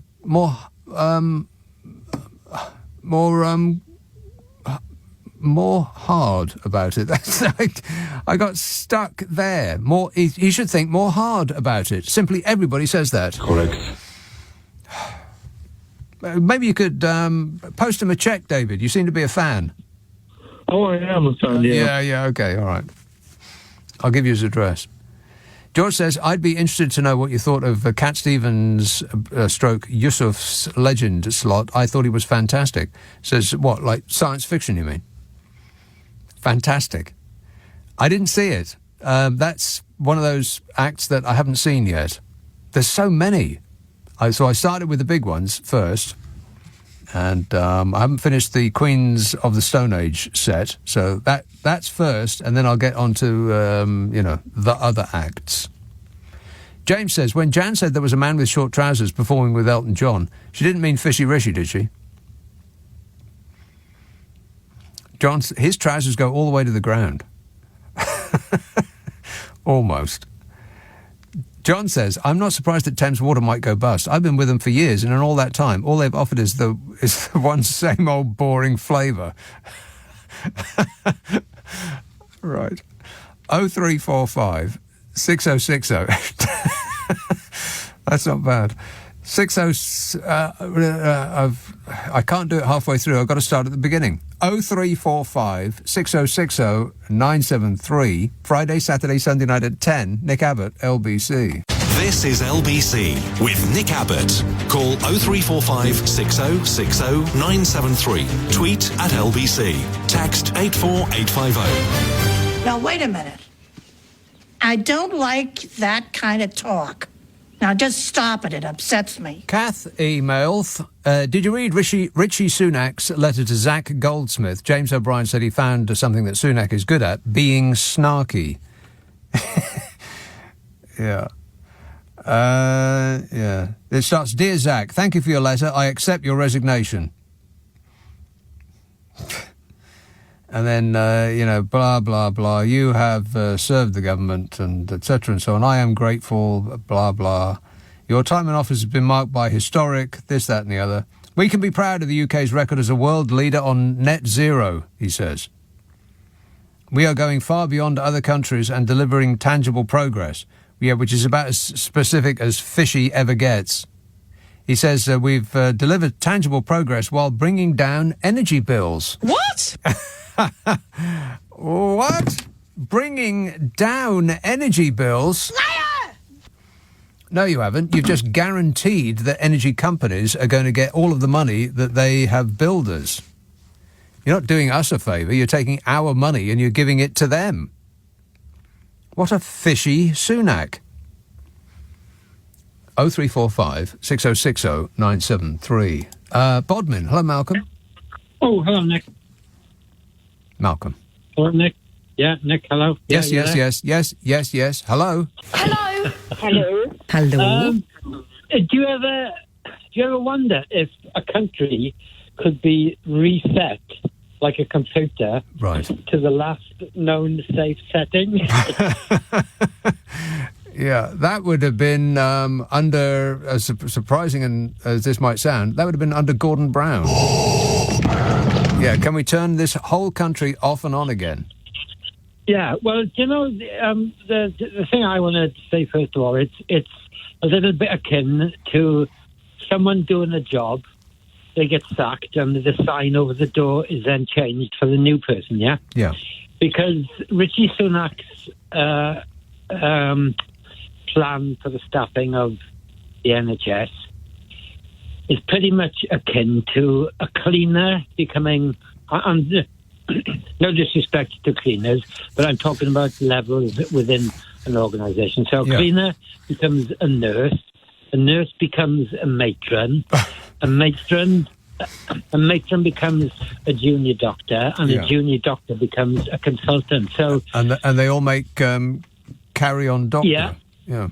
It's going to be easy to get another 30,000 doctors because they're going to introduce apprenticeship. So a nurse can do a little bit of a top-up, and suddenly that nurse becomes a doctor. Yeah, well, I'm not sure that that's how it works. I think a nurse can become a different type of nurse. Yeah, well, it's It's a little bit like school teaching. Certain subjects in school teaching.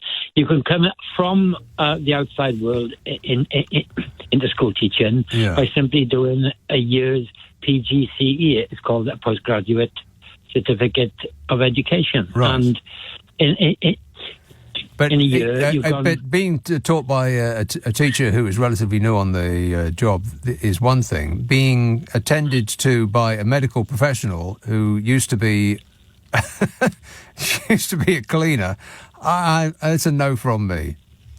No, but the point is, Nick, you're not going to have 7-year apprenticeships to become a doctor, because what is the point? All you're doing is changing the name of the course you do. So the point is, it is literally they are going to have people called doctors who are not doctors, or they will have, say, 30% of the training of a doctor, and we have to call them a doctor. I'm not entirely sure that that's how it works, but you may be right, but it sounds a bit weird to me. And they're boasting that they can do this now because they're not bound by EU regulations on medical professionals. Well, speaking as a potential customer, patient, I would rather them be bound by higher standards as far as training medical professionals is concerned. I think cutting corners in that regard might not be the best policy. Well, where's Streeton, what was on the news earlier, and he's really starting to boil my blood, and he was saying he's really happy about the Tory plans. I mean, what is going on with the Labour Party? I've got no idea. But the point is, he's slightly right in that the Tories are literally repeated what Keir Starmer said a few months back, and what Streeton said a few weeks back, and that is, we're going to double the number of trainee doctors. We're going to create 30,000 new nurses, and there you go, problem solved. And that's literally what the Tories have done, Nick. But that's like saying, but you know, and the Labour Party are complaining that the Tories are taking their policies, but what policy? Let's make the NHS better. Oh, they stole that from us. That's a ridiculous thing to say. Well, no, Labour did say, didn't they, that they're going to double the number of places of doctors. Sure they are. They're going to have to persuade people to become a doctor first. And if doctors are in the process of striking because their pay and their conditions are so abysmal, then but I wish them the best of luck with their recruitment drive. But we had the chant then this afternoon from the right-wing media. Oh, what a fantastic plan for the NHS. Yeah. Sunak has said it's going to cost £2.4 billion. Yeah, big deal. The Labour Party said we're going to scrap the non-dom status, and that's how we'll pay for the new health plan. Well, where is Richie Sunak getting the $2.4 billion for? He didn't say, and nobody's even asked her the question in the media. And yet a few weeks back, it was how are they going to pay for this? Yeah, so the non-dom tax. That is a good point. Yeah, I mean, he keeps saying that we're all broke, and that's the reason that they can't afford to pay the teachers and the nurses and the doctors and so on. But then he just announced that, I've just found a magic money tree, £2.4 billion, which, by the way, is not an amount that is going to revivify our crumbling NHS. £2.4 billion is just a drop in the bucket. That ain't nothing, that is. Now, I'm finally, Nick, on the water thing. If they drag on a little and they get through the election, the water authorities, if they survive long enough to see the election out, the Labour Party, and I think the government now, should simply say to the water authorities, you go bust. I mean, the nation is falling apart anyway. Yeah. Water will flow through the taps by gravity, to be honest with you. So what they're going to do is they just have to say, you know, you will go bust, and then we will pick up the pieces, and nobody gets paid anything. And there's this excuse. The problem with let me stop you there. Let me stop you there. The problem with that is that they've taken the money already.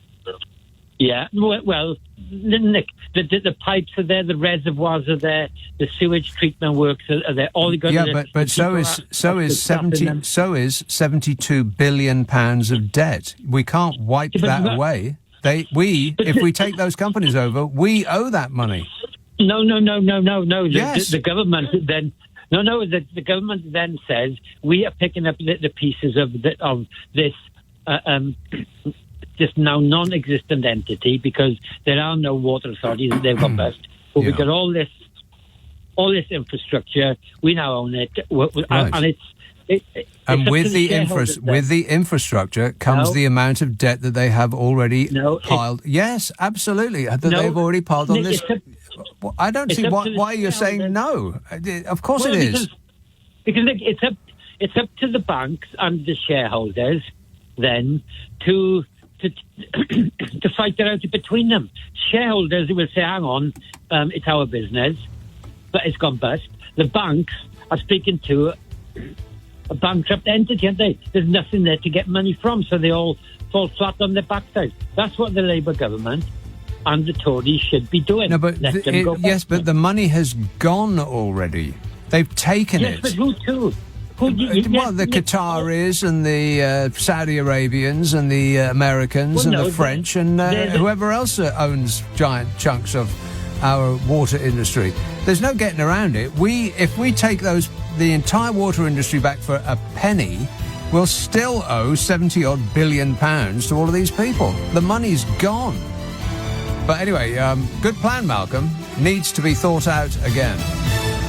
On your radio, on Global Player, and Play LBC. Leading Britain's conversation. This is LBC.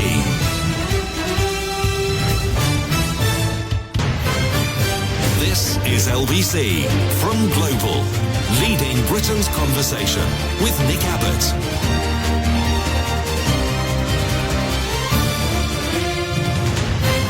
And I can't stand him.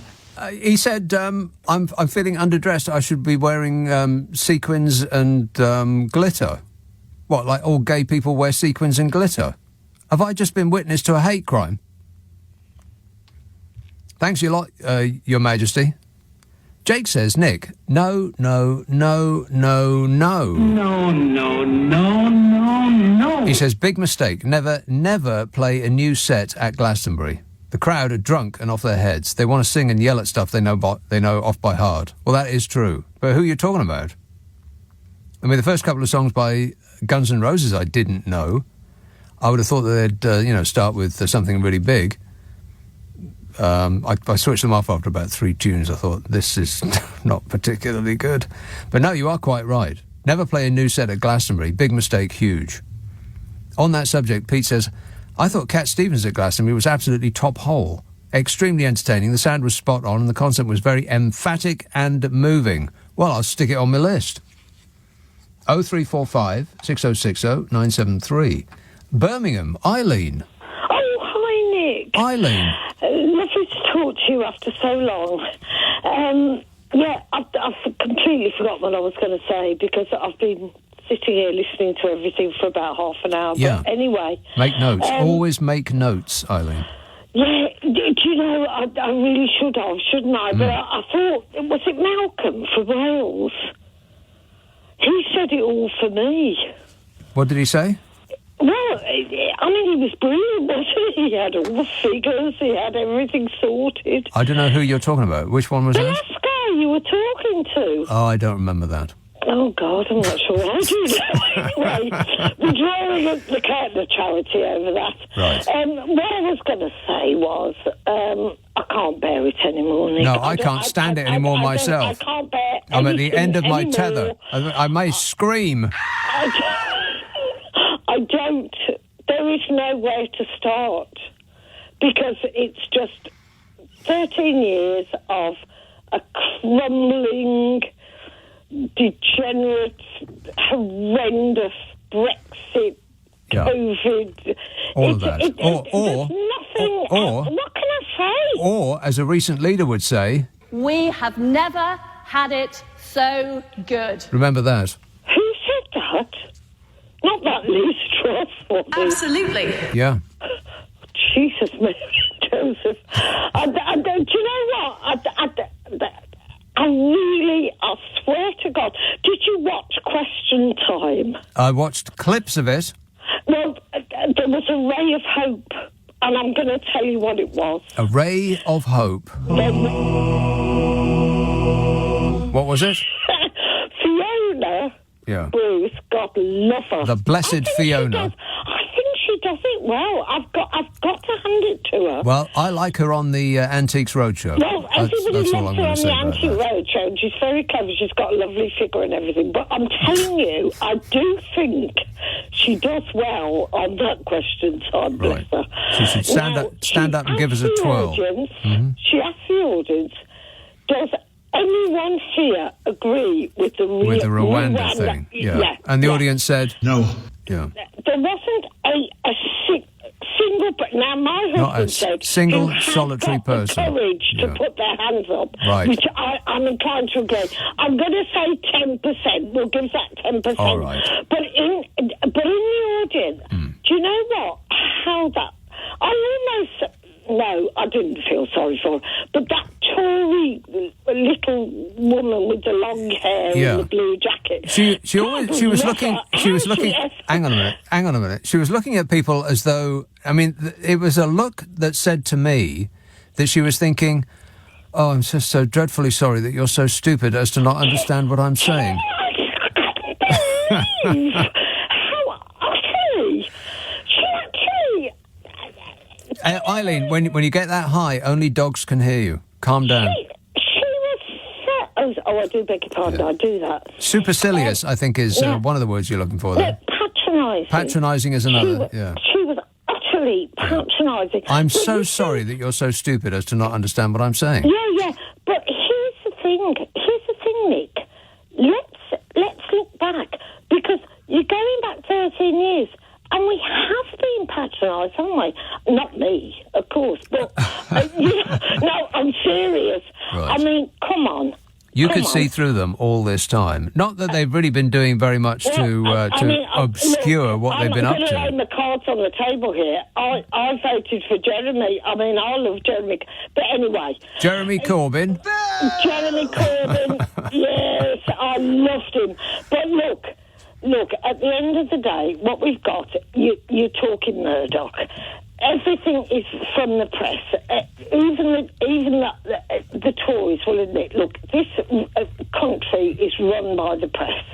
Yes. Murdoch... It's run by... Murdoch is the kingmaker. Murdoch tells everybody what to think. And it's a shocking, horrible state of affairs. Even Blair went crying to Murdoch to get elected. We are doomed. There is no democracy. It is a farce. All right. Okay. But apart from that, Eileen, how's things? Gotta go. Thanks for that. See, that's the kind of emotion that I wanted to hear from Elton John. Rock and roll! On stage. But it was just somewhat perfunctory. Just like another gig to him. I wanted something more. Last gig that he was ever going to play in this country, supposedly. Unless he's on one of those Frank Sinatra endless goodbye tours. Stephen says, Stevie Wonder is another alive artist that fits the makes the whole world sing criteria. Maybe he could headline Glastonbury one day. Well, that is a good point. Yes. Stevie Wonder was one of the two solo artists that ran the 70s. The 70s was the Rolling Stones, David Bowie and Stevie Wonder. And David Bowie and Stevie Wonder wrote all their own stuff. The Stones had, they could bounce off each other. Stevie Wonder, just him. Album after album after album. Amazing output, really, in the 1970s. Just incredible. 5 of the best albums ever made in a row. 0345 6060 973. Sandbatch. Hello, John. Oh, no, hang on. One moment. My fault. Hang on a second. No, I've screwed it up big time. Oh, I think we've got him. Yes, John. No. I'll try this one. John. I'm here. Ah, there you are.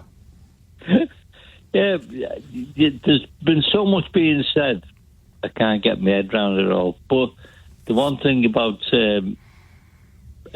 Glastonbury, is it like the last thing, the Zimmer frame crowd, they all got wheeled out for the last songs, and you've had it now.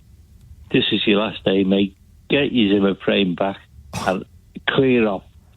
It does occur to me, and I've said this on air several times, that we're going to quite shortly go through a period when all of our rock and roll heroes are going to fall off the conveyor belt of life at the same time, because they're all about that age, aren't they? There or thereabouts, and none of them have treated themselves with the sort of kindness, carefulness and respect that a person deserves. As somebody from the north who's always, I've been brought up with Northern Soul and stuff like that, we never get a look in. And everything's southern white man stuff. You just mentioned Stevie Wonder. Oh, well, fair enough.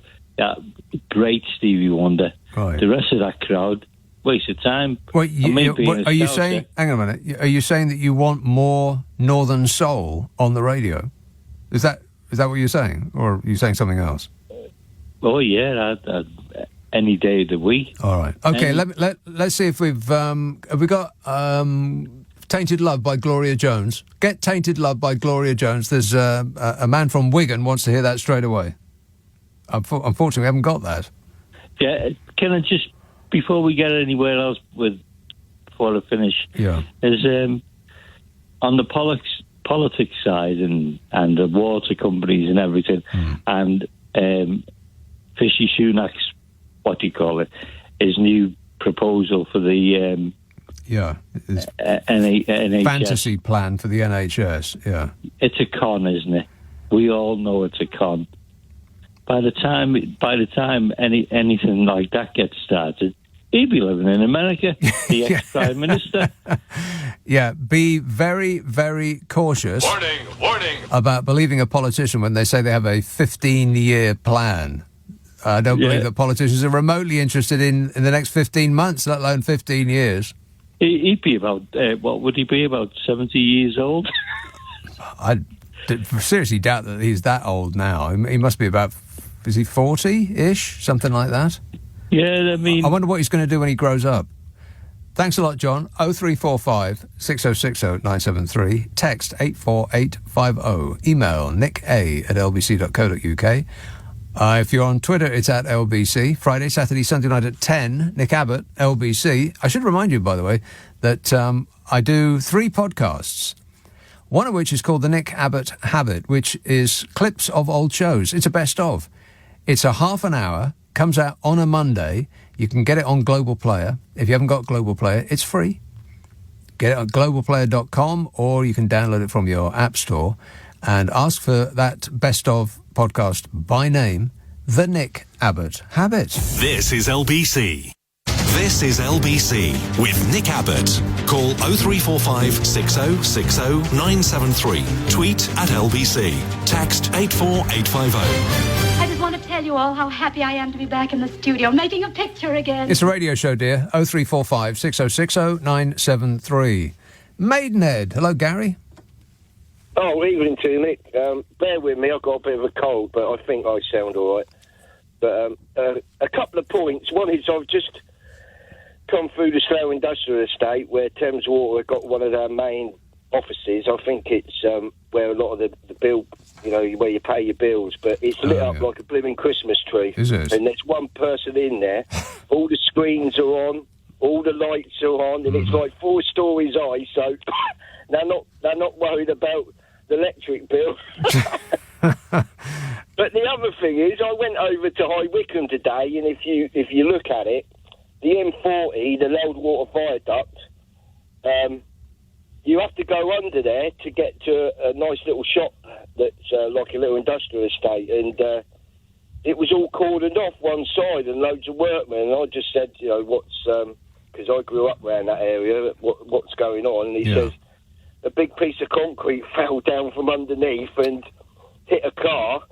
And I said, well, that ain't good then, is it? He goes, well, this is the trouble. The bridges have not been maintained, especially over the last 13 years. And when you look underneath, it's, I mean, this thing's massive, but it's all rust and it's all... And I thought to myself, well, because when I went further into Wickham, in the town centre, there's 2 more weak bridges. Oh, yeah. And I think that all these weak bridges around because they're not being flipping maintained. But matey says the only solution to the viaduct is they'll have to shut the motorway because the concrete floor is at the end of its life. And eventually, if everybody goes electric, the weight of them cars and the weight and the lorries, especially with all the batteries, but it's in such a state under there. It just shows you. I don't know what I mean, we just don't maintain anything anymore. No, it's because maintaining something would prevent something from happening. So you don't get any points in preventing something from happening because the public don't notice it. The public will notice if a bridge falls down, but they won't notice if it doesn't. Well, where does all the money go? Where your tax and I mean, where exactly does it all go? All the money they take when you fill up at the petrol station. Yeah. It must go to help maintain Rich's swimming pool, I reckon. Well, a decent chunk does, yes. Where the rest of it goes, I have absolutely no idea, but that should be the question uppermost in our minds. Where the hell does all our tax money go? Thanks a lot, Gary. Keep your eyes peeled. And don't dwell underneath any bridges. This whole country's falling apart. It took them 13 years to ruin a perfectly good, functioning country, and they've essentially put the entirety of the UK up on bricks. They've nicked our wheels, and they'll be coming back overnight to take the stereo and the seats.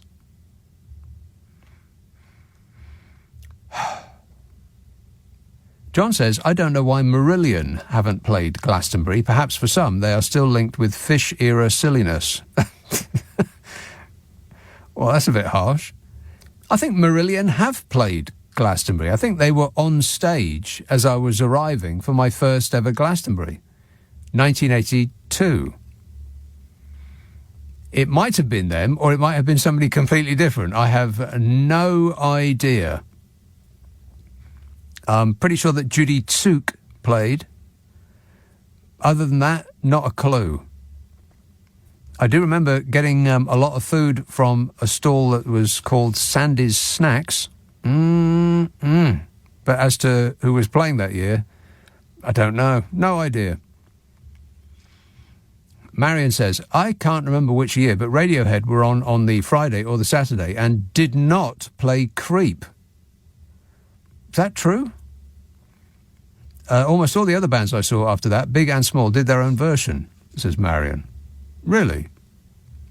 That seems a rather large gap in their set. And Archie says, if there isn't a band called Jacob Rees-Mogg, I'm starting one tomorrow, says Archie. Morgue, you say? My view? Yeah, my view is it's an excellent idea, Archie, and I wish you the best of luck. Debbie says, I've just been awarded a 7.2% salary increase. Am I adding to the ruination of the economy? Debbie? Boo! You're ruining this country, Debbie. They keep saying that over and over again, don't they? Oh, you can't have any money because, you'll be causing inflation. And it's one of my number one priorities. Painful. They keep telling us things that they know aren't true, and that we know aren't true, and we know they know we know aren't true. But they keep repeating them over and over again. It is absolutely excruciating. Nurses' salaries increase do not cause inflation because people aren't buying the thing from the nurses that they produce. It's free at the point of use. How could it possibly cause inflation? The only way that somebody might think that that is true is if nurses were to take the vast amounts of money that they have just lying about the place and started competing with each other to buy luxuries. No. Of course that's not what's going to happen. They'll be just buying food. Has absolutely zero to do with inflation. But Fishy Sunak, who is an actual bloomin' banker, He knows about money, so he must know that's not true, that raising the salaries of nurses and doctors will cause inflation, as he keeps asserting over and over again. Either he's an abysmal financial expert. What he knows about finance you could write in the back of a 10p piece with a spray can, or he's lying to us. Which is it? Any thoughts, Bodge? As an expert in truth-telling? Any thoughts at all? Yeah. Wait a minute. I'll take that as a no. 0345 6060 973. Now, I'm having to do it again. Have I done the break yet? Have I done the break yet? Yes, definitely. Yes, definitely, he says. Mind you, he got it wrong last time, so I'll just press on. Harrow. Bob. Harrow. Hi. Nick, you're absolutely right what you're saying about the government not telling us the truth. And can we call them liars? No, because in order to know if somebody's not telling the truth, you have to know the state of their mind. And the government are mindless. But the point I want to make is this. If you drive down the A4 from Slough to Maidenhead on any night, on any afternoon, all the different communities, from the Sikh, the Muslim, the Hindu, the Jewish community, the Christian communities, are feeding homeless people. And they're all mucking in, they're all working together. So please, can somebody tell me, what was this business from Robert Jenrick saying that immigrants are cannibalising our culture, when all I see is that immigrants to this country, or the migrants to this country, of all the religions, the Sikh, Muslim, Jewish, Christian, you name it, are feeding the homeless people, like Gary in Maidenhead. Right. And I just don't understand. How can they just carry on lie after lie? They tell so many lies they don't even know what the truth is anymore. No, I would imagine, unless they're writing it down, they will get lost as to what is and is not true, what they have and have not told us. And one other point, Nick. Along this corridor from Slough to Maidenhead, just as you come out of Slough, you've got Eton College. Right. And 20 Prime Ministers have been produced from that establishment. And the last one, I'm not even going to mention its name, but it's a slur on any educational establishment that a thing like that could have been produced. Again, a thing that tells so many lies it doesn't even know what the truth is. I wonder who is he talking about, Boris? I can't comment on that. He's not commenting on that. No, he has no comment to make on that. No, but look, I would invite Robert Jenrick and Jacob Rees-Mogg. Yeah. Come and join us on any given Tuesday in Maidenhead when the Jewish community is feeding the homeless, on any Friday when the Muslims community is feeding the homeless. Come and join us and muck in, roll up your sleeves, and if Suella Braverman wants to get herself out of high barnets, and, come down, muck in, roll up your sleeves, feed the homeless. That's all I've got to say. Right, Bob, they will be there. Rishi Sunak particularly will be there instantly if there is a phalanx of photographers and television camera persons there. No doubt about that. He'll roll up his sleeves, he'll stick his tie into his shirt, and he'll don somebody's high-vis jacket. Yeah. And ask the homeless people, what type of business are you in? Yeah, painful. All right, thanks a lot, Bob. What a way to run a country, eh? Dreadful. I can't believe it. I just can't stand it anymore. Darryl says, Labour want to create GB Energy so that renewable energy is publicly owned. Sounds great, says Darryl. But Labour aren't planning to introduce proportional representation. And without that, the Tories are bound to get back into power sooner or later, and no prizes for guessing what they would do with this, with this public asset. Yeah. They'd put a bow on it and give it to the donor class. Of course they will. Yeah. There's a new poll out. I've not quite got enough time to give you the details before the break. But I will afterwards. Ollie says, time to acknowledge that Boris Johnson was the best Prime Minister that this country ever had. I'm assuming that this is sarcastic. But you never know. So let's read to the end and find out. Isn't it exciting? No. He says, time to acknowledge that Boris Johnson was the best Prime Minister this country ever had. What with the COVID, the war in Ukraine, getting Brexit done, Tory rebels and constant undermining of him by the establishment and Gary Lineker, it's obvious he didn't really get a real chance in office. You can tell from his Daily Mail column what a great PM he would have been if they just let him alone. Let's give Boris another chance and make Brexit work, says Ollie. Right, well, OK, I got to the end and I'm still none the wiser. So just for the sake of my own sanity, I'm going to have to assume that Ollie is being sarcastic. Good work, Ollie. Maurice texts, absolutely right. Socialism for the rich, capitalism for the poor. Your chip shop's going under and you need help, Ranjit. Sorry, pal, that's capitalism. You've lost billions by siphoning off wads of dosh and giving it to yourselves and your shareholders. No problem. Here's oodles of taxpayers' hard-earned money, says Morris, who will be hearing the knock of the establishment on his door any moment now and be spending the rest of his life in Rwanda. I think that constitutes causing a nuisance, Morris. David texts, Sunak has announced a 15-year plan to get the NHS back to where it was 13 years ago. Well, my thought exactly. In fact, you're stealing my material, David. Caroline says, whereas under Labour the ratings were very good for the NHS. That sounds like not quite the full text. I mean, who starts a sentence with whereas? Whereas under Labour the ratings were very good for the NHS. Just starting with whereas kind of implies that you're being sarcastic, but there's nothing that is sarcastic about that because it's actually true. The NHS had record low waiting times to be treated and record high appreciation levels when the country was run by the Labour Party. It was Blair and Brown. And 13 years later, after 13 years of safe in their hands, not so much. Not so much. 0345 6060 973. Text 84850. Email nick@lbc.co.uk. If you're on Twitter, it's @LBC. Friday, Saturday, Sunday night at 10. Nick Abbott, LBC. It's 12:30. The news headlines with Serena Farrow. This is LBC with Nick Abbott. What's he got to be depressed about? Oh, blimey, dear. Where do I even begin? 0345 6060 973. Let's have a call in Emma Lempstead. Robert. Yes, this has become a very emotional evening with regard to what the government can and can't do and why we all think they don't know what they're doing.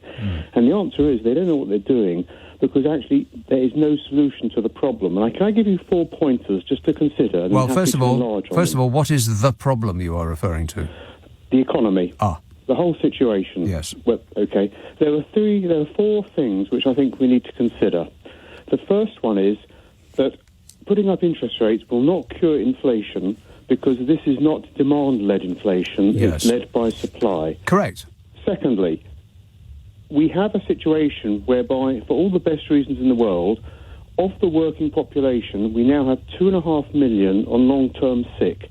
That is 8% of the working population, which are now being paid for not working. 8%? Is that true? 8%. 1 in 13. And that's, I would say, long of the working population. Yes. Long COVID has got something to do with that, but I would say that a significant amount. I don't know what percentage. I could make it up. I believe if you I'm happy to be corrected. Yeah. But if you dig around, you will find that figure. Right. No, but before you get into your third thing, yep. I would suggest that it's the fault of the government running down the NHS. It's people who are on endless waiting lists to be treated for things that, if they were treated promptly, as is the case in better-run countries, they would be able to rejoin the workforce. But they're at home, just sick and ill and in pain and discomfort. Right. So let's look at the next 2 things, which might explain why we're running out of money, because that's part of the problem. Thirdly is that we also have a situation whereby we are not a manufacturing country anymore. We are a service industry. That's right. And therefore, we are not exporting. If you go back 30 years, every month we used to have what's called a balance of payments announcement, a deficit or a surplus. Yeah. That's all been scrubbed because nobody wants to see the figures. No country does. But because we're not manufacturing anything and we are just paying each other for services provided and not producing, and we're not exporting enough, there is no fresh money coming into the country. And if you think how many people work for the public sector, which I know is a necessary service, they are being paid by the taxpayers who are producing things. So for every pound that somebody who drives a train earns, they're paying, let's call it 20 pence in the pound tax, but they're not generating any income.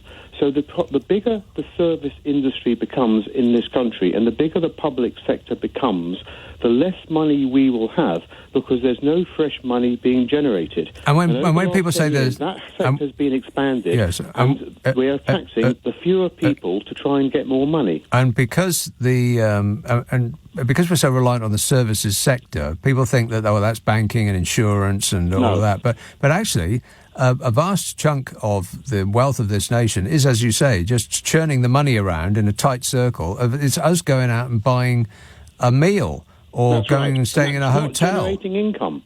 I know it sounds like it does, but it doesn't. If you look at the strongest economies in the world, and I'm outside of what we'll call the oil countries, they are manufacturing. Right. They are exporting. They're creating wealth. Germany, for all the China. best reasons in the world, post-Thatcher. For all the best reasons in the world, we have stopped manufacturing, and therefore, if you really want my own, they're not the best reasons in the world. Is that what you just said? For the best reasons in the world? For all the best reasons in the world at that time, when we stopped manufacturing, we are no longer a manufacturing country. Yeah, I don't think they were the best. I don't think they were the. Money. I don't think they were the best reasons at all. No, the best at the time they were the best reasons, but the world has moved on in the last 40 years. At that time, there were many reasons why they had to control the economy.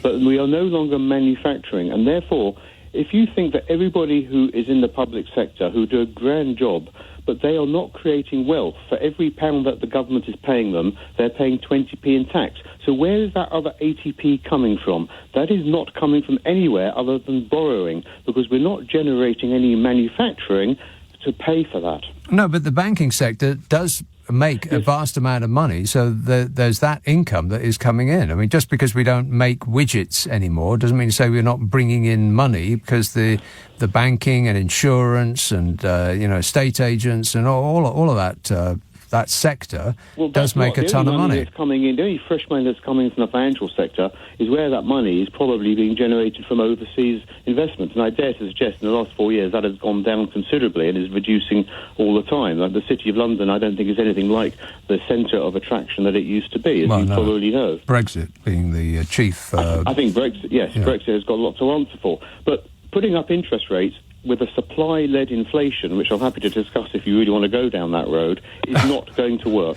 It's odd that every central bank on earth seems to be gripped with the same wrong decision.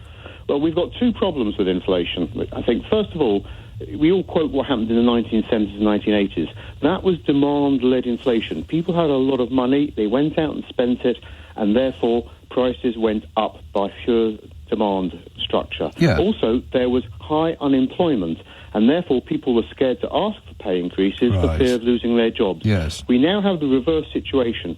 For whatever reason, maybe it's because all the way over 55s have retired, and maybe because we've got 2.5 million people on long-term sick, we do not have demand-led inflation.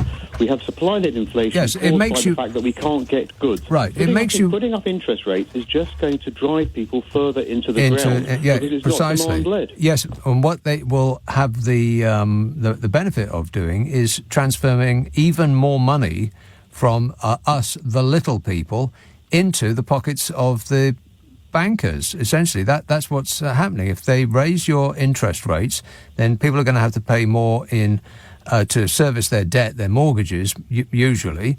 And just by standing still and doing nothing, the banks will make ever more vast piles of money. And of course, the other thing that we have to remember is we talk about inflation being 8 or 10%.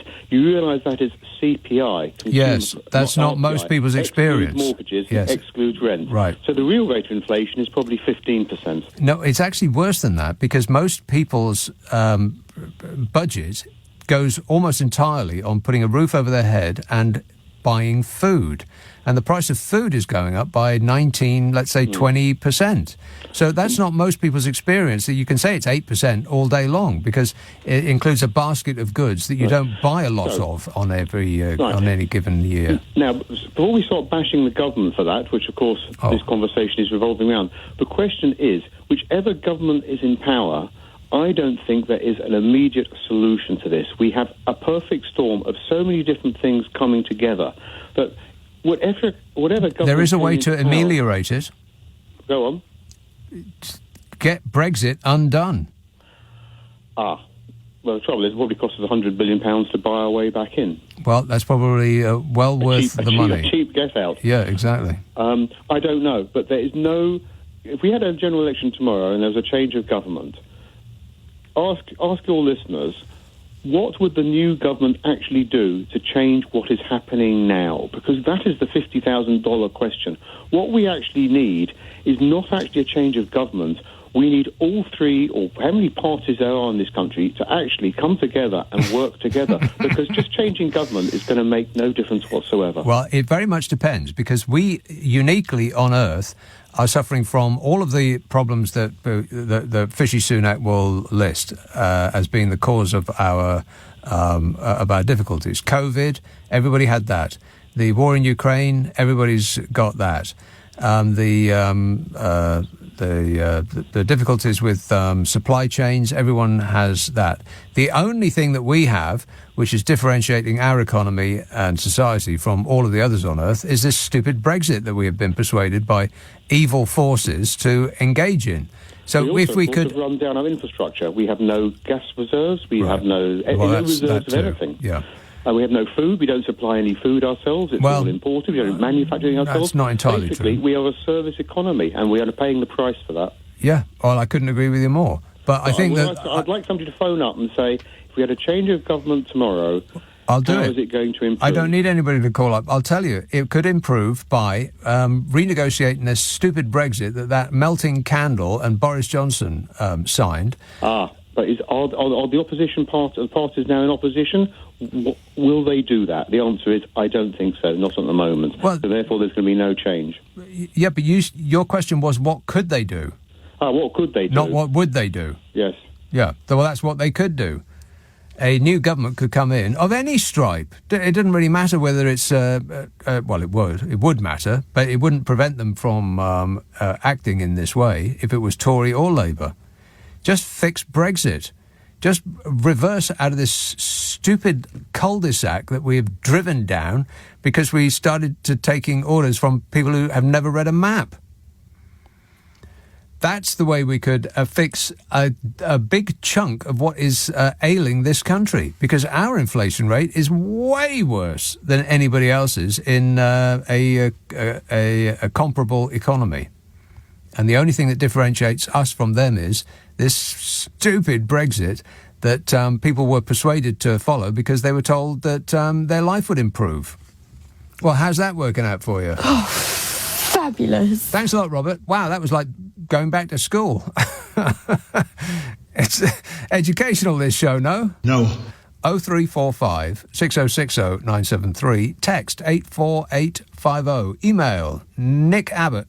No, email nicka@lbc.co.uk. And if you're on Twitter, it's @LBC.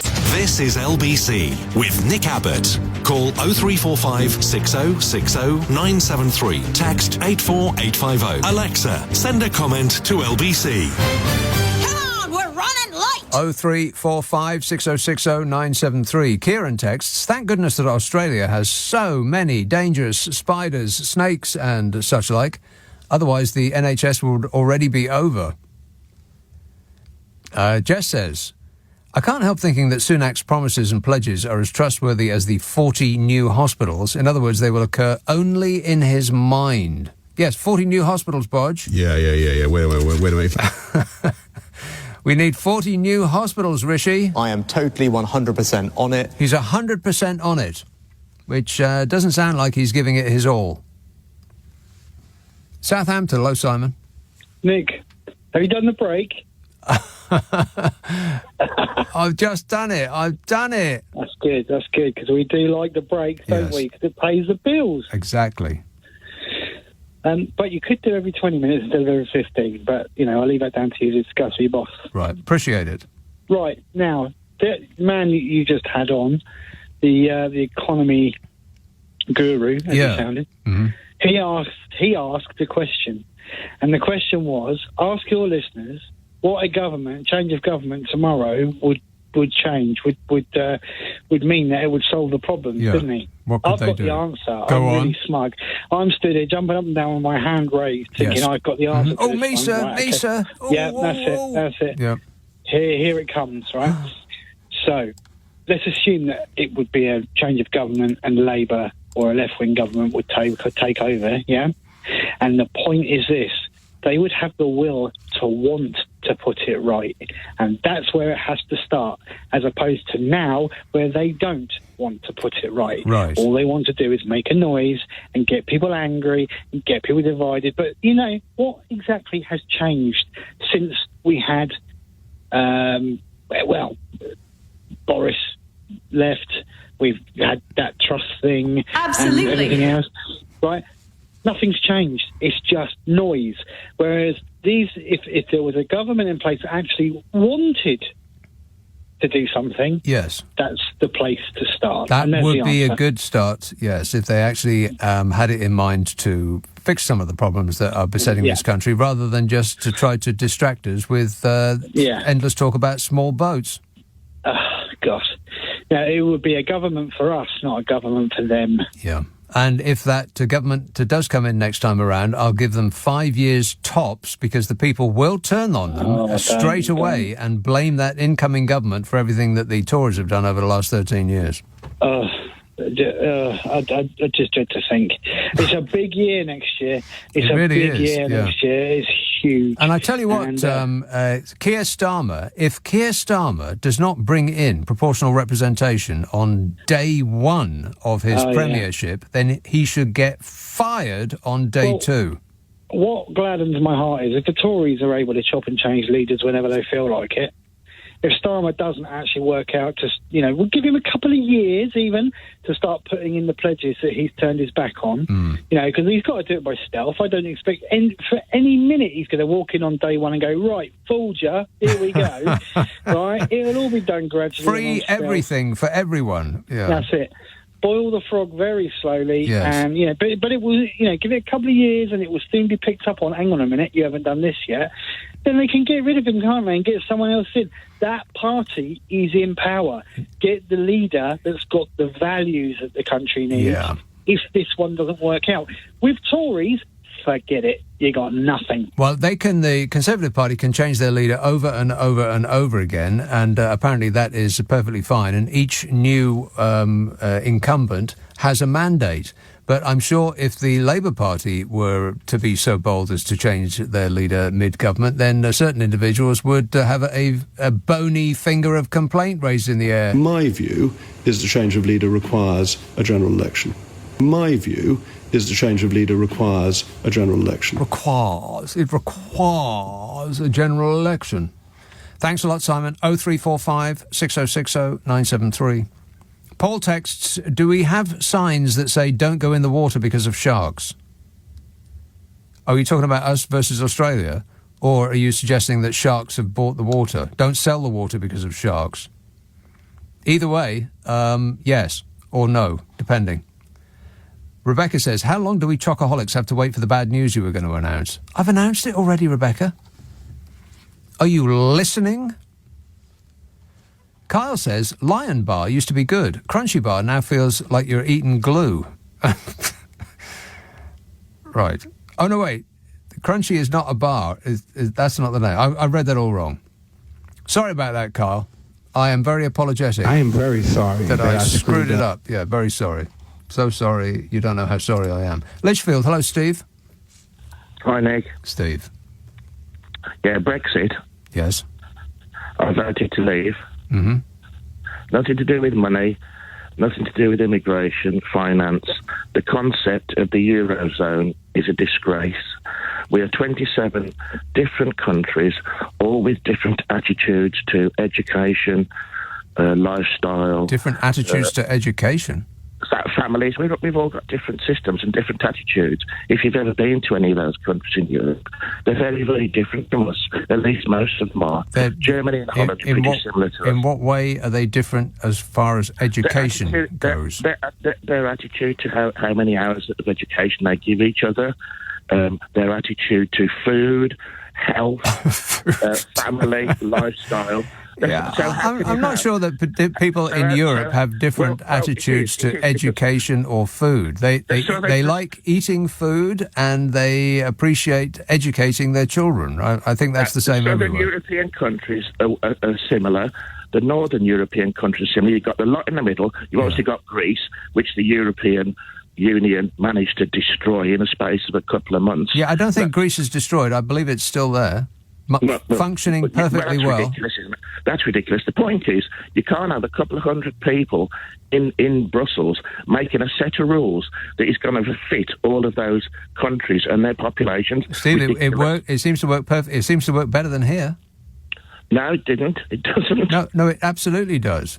No, it doesn't. If it was such a bad thing, why were they so desperate for us to stay? Why were they desperate for us to stay? Because of the costs involved of us leaving. Well, it doesn't affect them. Of course it does. Us, apparently. It doesn't. Us leaving doesn't affect them. Well, apparently it's the cost of us leaving that is the biggest downer, apparently, with everybody. I just said that. I literally just said that, and you said no, and then you repeated what I had just said as though you were introducing new information. It's not the money; it's the idealism of it that is corrupt. It's not the idealism of what? The Eurozone. It's a disgrace. In what way? The fact that we're all supposed to live and work and like human beings. Oh, that's ridiculous. In exactly the same way, governed by those couple of hundred blokes in suits who all live the same and have the same lifestyle. Steve. They don't. A bloke 500 miles in the south of France, in a little farming village with 500 sheep, he's a million miles away from Europe, from Brussels. As are most of the other people in Europe, they have no idea. So the fact that after all that time in the European Union, we were less British. You feel less British, more French? We shouldn't do. We don't need another layer of it over the water. It very much depends, Steve, on whether the government of the individual country is doing a good job and is actually working in the interests of the people. If they're not doing that, then I would suggest that it's probably the people of those countries will be well advised to have somebody overseeing the governments of those countries. Steve, you just displayed in how long have you been on? About 3.5 minutes that you actually have no idea about the European Union. You came to an early conclusion based on zero information and have dug your heels in ever since, trying, without going to the benefit of actually reading up about the EU or any of its institutions, to try to re-establish and confirm your opinions to yourself and anybody that you happen to be speaking to. What you know about the EU, you could write on the back of a €1 coin. And unfortunately, Steve, this country has decided to follow people like you, whoever shouts the loudest. It's excruciating. I can't stand it anymore. Sevenoaks, hello, Mark. Hi. I'm a bit annoyed that people carry on saying that the EU is going to punish us if we accept their offer to hold a second referendum to reverse Brexit. No, let me stop you right there. We don't need no second referendum.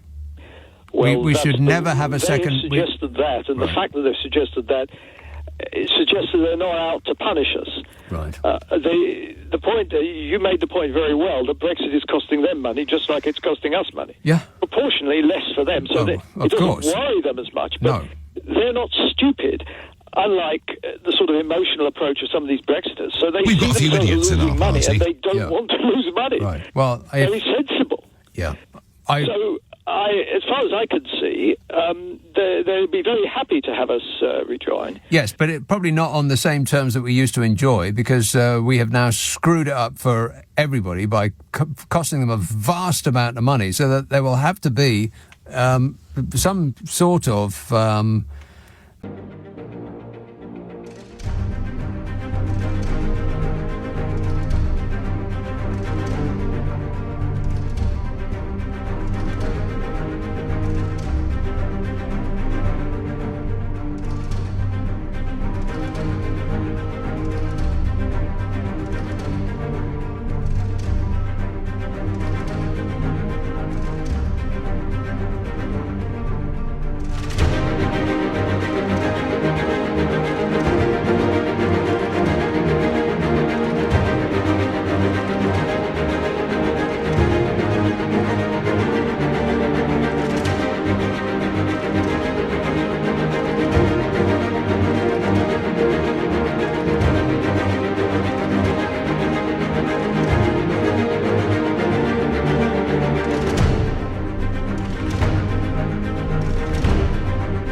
I don't know. It seems impossible to imagine that we could rejoin on the same terms. I mean, we might rejoin on, like, Norway terms or something like that, not full members, because we essentially cost them untold billions of pounds, euros. Yeah, well, we're still costing them that, and as long as we are out, we will continue to cost them that. But the longer we're out, the less we're costing them, because they're rearranging their supply chains, and companies are deciding to leave here and open there, or they're deciding to not open here and open there, or they're just draining staff away. So the longer it goes on, the less that we are costing them, and the more that it costs us. So if we're doing a waiting game, then our position is getting weaker by the day, and theirs is getting stronger. Well, that's true, but the amount it will cost them in total to complete the process, which will take many years, is larger than... Insignificant, yeah. Yeah, it's significant. And they don't... the point is they don't have to pay any of that by simply having us back on the original terms, which is what their offer of a second referendum on a final deal suggests. Right. Okay. Well, on that note, and I'd have to say, Mark, that you are the only person that is even thinking about having a second referendum. We should have a second referendum. Wow, you could have driven a bus through that gap. Think about it, Uncle Nige. We should have a second referendum. Yeah, he actually said that out loud. We should have a second referendum. Yeah, we should have a second referendum. I can't believe I'm about to say this, but I almost agree with Nigel Farage. Almost. Mostly. Now, if you missed any of today's show, you can listen back on a Global Player. We put the show on Friday and Saturday night up as a podcast. We take the news and the ads out. Most of the ads. It takes less time to listen to. You'll use less electricity. And with the money you save, you'll be able to pay a down payment on your water bill. It's on Global Player, only on Global Player. And with that excellent device, you can rewind live radio. How they do that? Nobody knows. It's like a magic trick. Rewind live radio on Global Player. Get the 3 podcasts that I do. You can get Global Player from your App Store or globalplayer.com or globalplayer.com or globalplayer.com or globalplayer.com or globalplayer.com or globalplayer.com or globalplayer.com or globalplayer.com or globalplayer.com or globalplayer.com or globalplayer.com or globalplayer.com or globalplayer.com or globalplayer.com or globalplayer.com